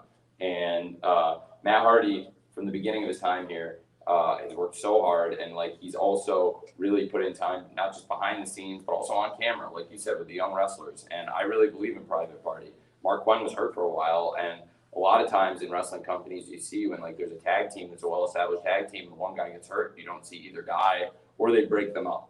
And I didn't want to do that. I didn't want to do that with Top Flight or Private Party. So, it's not the subject with Top Flight, but just with two teams that were hurt, for example. I tried to utilize Dante when Darius was hurt, and I tried to utilize Isaiah when Mark Quinn was hurt. And Isaiah had a bunch of great singles matches, including Jungle Boy on Christmas on Rampage, and then Sammy, of course, defended the TNT title against him, and the Keith Lee match Isaiah had. And I felt like Private Party would learn a lot from Matt Hardy, but also there'd be times where they could be great partners for him and provide, Matt Hardy's one of the greatest big match, crazy, insane wrestlers around. And I thought his mind with their athleticism and their potential could be really great. So that match was awesome, and having Sting and Matt Hardy involved with it, and also Isaiah. And so the people who were in the three-way, they killed it on Friday night, and then adding, two very experienced wrestlers from really three different generations, Sting, Matt Hardy, and Isaiah. And very cool to add that to three people who also crushed it in their title match on Friday night. So thanks for asking that. And I know you're affiliated with Matt Hardy, so I want to make sure I give you a good answer. Hey, AJ. AJ and then Nick. Great show tonight. Thanks, man. I really appreciate that. Thanks for coming. It's always good to see you. I'm glad we're back to getting you in person. It was good to see you on Zoom for a while. Yeah, it was good to see you too. Thank you. Whenever you were in St. Louis, you said to the St. Louis crowd that you would make it up to St. Louis.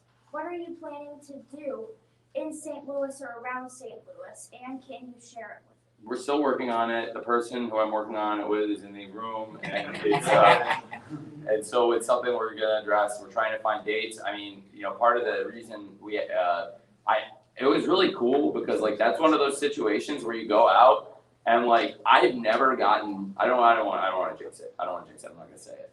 I'll say it. Screw it. I'm gonna just jinx it. It's gonna happen for sure now. Something. I've never gotten booed.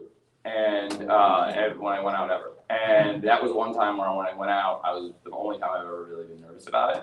And I went out and I just was super honest, and it was really cool because again, wrestling fans, if you're honest with them and tell them what's going on, they'll be pretty cool. And I think that's what makes wrestling fans and wrestling people really awesome. And that's what I don't know if wrestling fans are used to honesty. I don't think they are, honestly. I don't think wrestling fans are used to honesty. I'll tell you one thing I know from experience of being in the business a while. Wrestlers are not used to honesty. I have a nickname in English football that I was given by a player that I really respect, and he's done so much for me, and I've been through so much with him, and that is the most honest man in football. And the player is Alexander Mitrovic, and I've been through a lot with him, and most of you are not going to know who that player is. But he happened to set the scoring record in our league this year, and we still have 12 matches to play. And he's already set the record for scoring bit all time. So we've been through so much up and down together, and I have so much respect for him. And he said a lot of things to me, and that was one thing that's always stuck with me. And so I try to be honest with people. And English football and European football in general, not the most honest place. So that might be like being the nicest guy in prison, but I appreciate it. And in the wrestling business, it's also being the most honest wrestling promoter, probably. again, like, it's not the highest praise, but I do try to keep it honest and with the fans and with the wrestlers. So it goes a long way. So St. Louis, you asked me a specific question. I went out and I told the people, like, yes, this was really difficult because we had we had a plan to come out here, and I can't do it here. And there was a reason I couldn't, which was that there was a UFC schedule that night that I didn't know about when we originally booked it, and there was also a Canelo Alvarez. So we moved the show out of that and still had a show, but it wasn't the exact show I'd originally planned. So I do want to go back there and do something really special because it's like, are you from around there? Yes. That's what I thought. And I'm also from not too far away. I'm from Champaign, Illinois, which is like a few hours drive. And so I've had a great time in St. Louis, a lot of great memories. The Illini came very close to winning the national championship there. They won in the Final Four, and then lost to North Carolina. That wasn't a great memory, but I have had a lot of great times in St. Louis, and I really do want to bring a big show there. And it's something we're trying to schedule and make sure it's like one of our major events. So it's definitely something I'm trying to do. Thank you, and thank you to everybody around St. Louis. So we're gonna go with Nick and then wrap with Denise. Okay, cool. I'm going to try to cram two questions together here. First, I want to follow up on what I asked earlier about Sinclair, because I had talked to people who had been trying to make their own offers. They lost, obviously, but I had heard that Sinclair was interested in still keeping Ring of Honor on their stations, but were not really gung-ho about paying for it going forward. Is the distribution of Sinclair intertwined with your deal? Will we see Ring of Honor and or AEW on those channels? I think there's a lot of things regarding distribution. I have great media partners, and I need to have a lot of conversations I need to have. But one thing I did have was the support of my media partners when I went out and bought Ring of Honor, made an agreement to do it. So I think the people in the process that it's a complicated asset transfer that we're in the middle of right now. Right. And so I don't want to say too much about the complicated asset transfer or where those assets are going forward. Like, I'm trying to be very respectful of the party that I just had a great negotiation with, and we're still, it's like we're still transferring these assets. So it's like where the library of past content and any future content will be disseminated, I can't really say right now, but I'm glad you're asking. So Okay. What else do you want to ask me? All right, the other one is, everybody got in a kerfuffle this week. Chavo got upset that he was off the AEW roster. I talked to Chavo Guerrero this week. He seemed upset that you had not taken his calls, Tony. Are you going to call Chavo? What happened? I am going to call Chavo. Okay. So I'm about, to be honest, I was a little surprised because I only missed one message from him, and then he went to the media after I missed one message from him because I don't want to say what Chavo got paid for being the stunt coordinator for Young Rock, but he got paid a huge amount of money, and he asked if he could take the time off and leave. And I said, he was not under contract. He was on a weekly deal. So I said, I would love to have you back when, I do like you a lot, and we did a great thing, but now we're going to have to, we'll figure out, we'll make our plans going forward and without him here. And we made plans going forward without him here, and we went on and we've done a lot of great stuff, and I really liked him. He did great stuff for us. And I definitely owe him a phone call, but I was a little surprised to hear that because I do like him a lot. And Chavo could walk in here right now and I'm very pleasant with him. But when I saw that, I was like, it's kind of a busy week because we have a show every day. Wednesday we did Dynamite and Elevation both, and then we shot Dark in Orlando, and then we shot Rampage live. And maybe, to be fair, when Chavo was here, a lot of this has all just been crammed on Wednesday, so maybe you didn't know I had such a busy week. But he did just reach out this week, and I just haven't gotten back to him yet. So, it's I will talk to Chavo. It's fair enough. And like I said, I blew off a lot of questions about Ring of Honor. I don't know what I can. There's things I can say, but there's I'm not going to talk about where the content will be disseminated. Do you have any other questions? When you said, what am I going to do with it? What else do you want to know? Well, is it going to be a developmental brand? Is it going to be a secondary touring brand? Is it going to? Look, if Manuel give me 20 minutes with you this week, I got a whole laundry. Well, that's great. I can talk about it a lot, and I think there's a lot of what's really cool about Ring of Honor and this group of people is there's such an interest in the hardcore wrestling fan, a real connoisseur, which is a pretty cool thing because the AEW fan base, there are a lot of casual fans. You're asking, I had a question earlier about growing the casual fan base. Ring of Honor, in the past, Ring of Honor has been more so a hardcore fan base, frankly. Ring of Honor never had the kind of distribution that we've been so fortunate to get with TNT and TBS, which has really set us apart from every other wrestling company that's come along since WCW went under, as far as being a viable competitor in the space. I'm not gonna say where what I'm gonna do with it in terms of the roster going forward, but there's a lot of opportunities. There's a lot of great wrestlers out there, young wrestlers, and there's a lot of great wrestlers under contract here and not under contract here. And Ring of Honor has an amazing history, and I do plan to respect it, and I do want to keep it alive. And I think that's one of the reasons, they were excited to work with me, not to put words in their mouth, because I think, again, we're still, finishing this thing up, but they've been so great to work with. And, Joe Koff and all the people at Sinclair, they talked about how respecting the legacy was important to them. And I think that's why they were so happy to see it end this way. One thing I'll tell you that I do plan to do, because I think I've been asked that a lot, and you asked me what I'm going to do with it, I'm going to be the booker. And there's a reason for that, because I will be bringing in young wrestlers, and they have a lot of young wrestlers. And I think we're very successful here. We're doing very well here. And I plan to continue doing very well with it and bringing in wrestlers that could work in Ring of Honor or AEW potentially. And I think you've seen that for continuity's sake, like when you bring people in other wrestling companies that have had, say, multiple promotions under one corporate structure, one person, I don't think it's conducive to have people coming into an environment, say somebody were to come here and from there, and the whole thing that's been going on with them, I might not be behind it. You know what I mean? And so I think, it's Revolution, and I want to talk about like Revolution and also Ring of Honor. It's a big week with that happening, and I want to respect again the process that's happening right now, because it's a complicated transfer and we're finishing up everything. But again, like that's, to be honest, that's one of the reasons that I think. Okay, I'm holding. So. I know you want to. Okay, here's what I want to say. Here's what I want to say. It's a room full of wrestling fans, right? Yes. What NXT do you guys think is better, the original or 2.0? Original, obviously. Okay. Now, which one do you think is more conducive with Vince McMahon's vision of pro wrestling? The second one. Okay. Yeah. Now, for better or for worse, if they're not going to change what they're doing with the main stuff, isn't that maybe there's a reason that it's maybe a more efficient process to do that? Because at least then you're calling up people you know what they're doing, and like it's not like you're calling up people you don't believe in to do nothing. So like, does that make sense?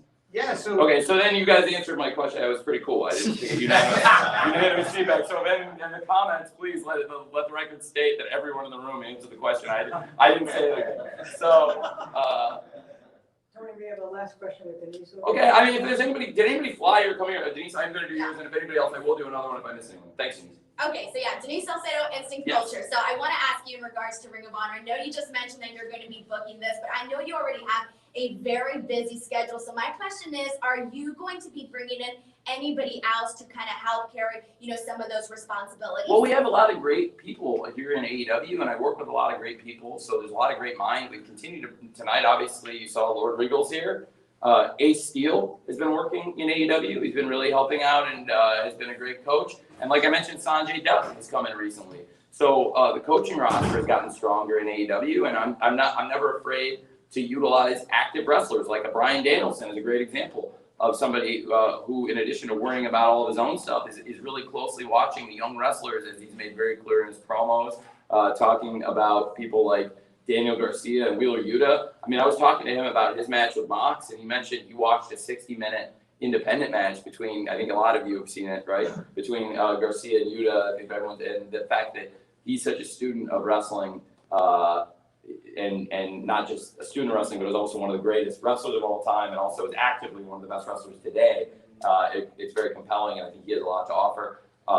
So we have a lot of great minds here, and we also have a lot of great minds here that have a connection with Ring of Honor. So there's a lot to think about there. But so yeah, I will be doing that, but I will continue working with people, soliciting ideas, and trying to keep things organized, and building two great rosters of wrestlers. Hey, okay, so this is you. I'll do a few more, because if there's anybody I didn't I did get you, Reg, but I'll do one Yes, more. I have- And then if there's anybody I didn't get to, I'll do a question from them. So Reg, what's up? You can Yes. ask me, hold on. You are about Wait for the mic, to. everybody. Oh, Levis got it. Okay. The blue pants, man. Yes. As a West Coast wrestling fan, you guys are about to have a string of shows in Las Vegas and California. What are your plans for California? Because we've been waiting for a long time for you. Well, it's going to be a huge loop. Dynamite will be coming off Double or Nothing. Like I said, it's the first $1 million gate in the history of the company, and we will crown both a women's and a men's Owen Hart Cup winner, and we'll have huge title matches, and it will be an event much like, an event commensurate with what you come to expect from Double or Nothing, which is a marquee wrestling event. I think Revolution's a great premium brand in wrestling, and also Double or Nothing's a great brand, so I'm very much looking forward to that. A lot of exciting things in our future, and coming off that, the very first time anybody will see AEW will be at the Forum, which is such a historic building. A lot of, I think on our sister media partner, the show about the Showtime Lakers premiered. I'm a big student of their history and the Showtime Lakers and Magic Johnson and his stat line in Game 6 of the 1980 Finals against Philadelphia. I think he had 42 points and 15 rebounds and 7 assists, starting at center as a rookie, and was the Finals MVP as a rookie. And had a lot of, so it was a great history of great players, and the Lakers and the Forum, of course, before they moved out of there. And it's a building I've always really wanted to run and be associated with. And I can tell you this, I've been writing in notebooks and various word processor files and bulletin boards and message boards, word processor files that don't exist anymore, like Microsoft Write, and like Dynamite since 1995, and Rampage when the roster got so big in 2011 that I had to get a second show, go figure. And so Rampage for 11 years now, and Dynamite now for 27 years. And there have been a lot of Dynamites, I can tell you in particular, at the Forum. And I think the capacity was 17,505, which is is that right? 17,505, that's a famous number. And well, anyway, it's a big deal, and that's a huge thing. And I'm honestly very excited about it because I have lived a lot of places, and I'm very fortunate being a person who's been born on third base to live a lot of different places. And so, in addition to where I grew up in Champaign, Illinois, and have lived a lot of my life in Jacksonville, Florida, and spent a lot of time living in London, and really because of AEW now, 52 weeks a year I go on the road, different places. Spent a lot of my life in Chicago, which is not far from Champaign, but a lot of my life I spent years in Los Angeles. And it was because of that life I had out there, which seems like a whole different thing. But I've seen, a lot of crazy stuff out there and lived a great life. And it was because of connections in media I was able to make out there that I was able to make AEW a reality and put the show on TNT and TBS because our personal connections in Los Angeles, just being at a party and making friends with people. And so that paid off, and getting a wrestling fan in that scene paid off for everybody, right? And so I want to continue paying it forward for everybody. And Los Angeles is a really special place to me. I went to eat at Craig's recently, which is a place I've eaten 100 times, and they had the paparazzi outside. And I went back Super Bowl weekend, and I'd probably eaten in Craig's 100 times, and it was the first time I've ever gotten mobbed going in by the paparazzi, so that was nice. And that's all because of AEW. And so LA was just there for the Super Bowl. It was, a great city for sports and a great city for pro wrestling with a great history of pro wrestling. So it's a big deal to me to go there, and I'll be stopping in a lot of my old haunts, and I'm very excited to be there. And then Ontario is very close to the home of Matt and Nick Jackson, the Young Bucks, and it's actually something we'd scheduled a long time ago. And before the pandemic, we wanted to go to Ontario because of the great connection for the Young Bucks, and also because we wanted to wrestle on the West Coast. So it's something we wanted to do for a long time. So it's great to have this opportunity. It's with Double or Nothing, and then with Dynamite in LA and Rampage in Ontario. Thanks, Reg. Thank you. Thank you. Thanks. I Hey, think that's a wrap. is there anybody else who didn't get to ask any An questions? emergency question over here? You didn't get, yeah, because they skipped you, right? Yeah. On the row? Sorry. It's okay, it's okay. I saw you got skipped. They said the whole front row. It's fine, don't worry about it. Well, first of all, congratulations on a great night, great pay-per-view. Now, we've seen like some of your roster, works with New Japan, and recently we've seen AJ White, could we possibly see anybody else come to AEW or even ROH? I don't know. I'm not going to speculate about ROH yet, what we could do there, because I think there's still a lot of, we have a very exciting amount of possibilities in the transaction. We've just kind of made an agreement, and so that's very fresh. So I probably said almost everything I can say about Ring of Honor, but I will say in AEW, yes, definitely. We've got a great relationship with them, and I'm really excited about it. And I think we can work together outside the ring, but then in the ring we can also hook them up and have great matches. And we've had great wrestlers already, some of the legends and great stars of today come over from New Japan, some of the top stars, but I think there's more great stars. They have an awesome roster, and working with Ghetto and Rocky Romero in their office has been a great pleasure, and the people in the business office. So we are still collaborating on things, and yes, we will definitely see more of the great wrestlers. And some of the ones you may have seen already, I mean, God, it's been great. We've had Suzuki and Ishii and Kojima and Nagata and so many legends from New Japan already. And what's crazy is there's so many more great stars in New Japan that potentially come here, and also stars, you know, from other countries, not just Japanese stars from New Japan, but you said like Jay White, who's awesome through the Forbidden Door. And I thought his match with Trent was tremendous. Trent is a wrestler, by the way, who I had watched extensively in New Japan, who had a lot of great matches there, teaming with Rocky. And he's somebody I always want to, I get behind him. Whenever he's able to wrestle, I get behind Trent. I really do. I think you can see that. And he got hurt again in the Battle Royal, and not terribly bad, but it's like, I really love him and want to get him going. And so hopefully he'll be going again soon. It's not a bad injury. It's nothing bad. It was actually, if you watch it back, it was on the elimination. Yeah, we have a great thing going with New Japan, I think. And what's crazy is all the great matches that are still potentially to come. So yes, we will definitely do more with AEW and New Japan. And as for anything related to Ring of Honor, stay tuned. That is probably, I think they're trying to get me out of here, and I want to make sure I at least get the whole front row, so I didn't false advertise. Thank you for everyone came here. I really appreciate it. And to anybody watching this who may have ordered the show on pay-per-view or was here live, it means the world to me. And thank you for giving us this opportunity. And I hope it lived up to everyone's expectations. And thank you very much.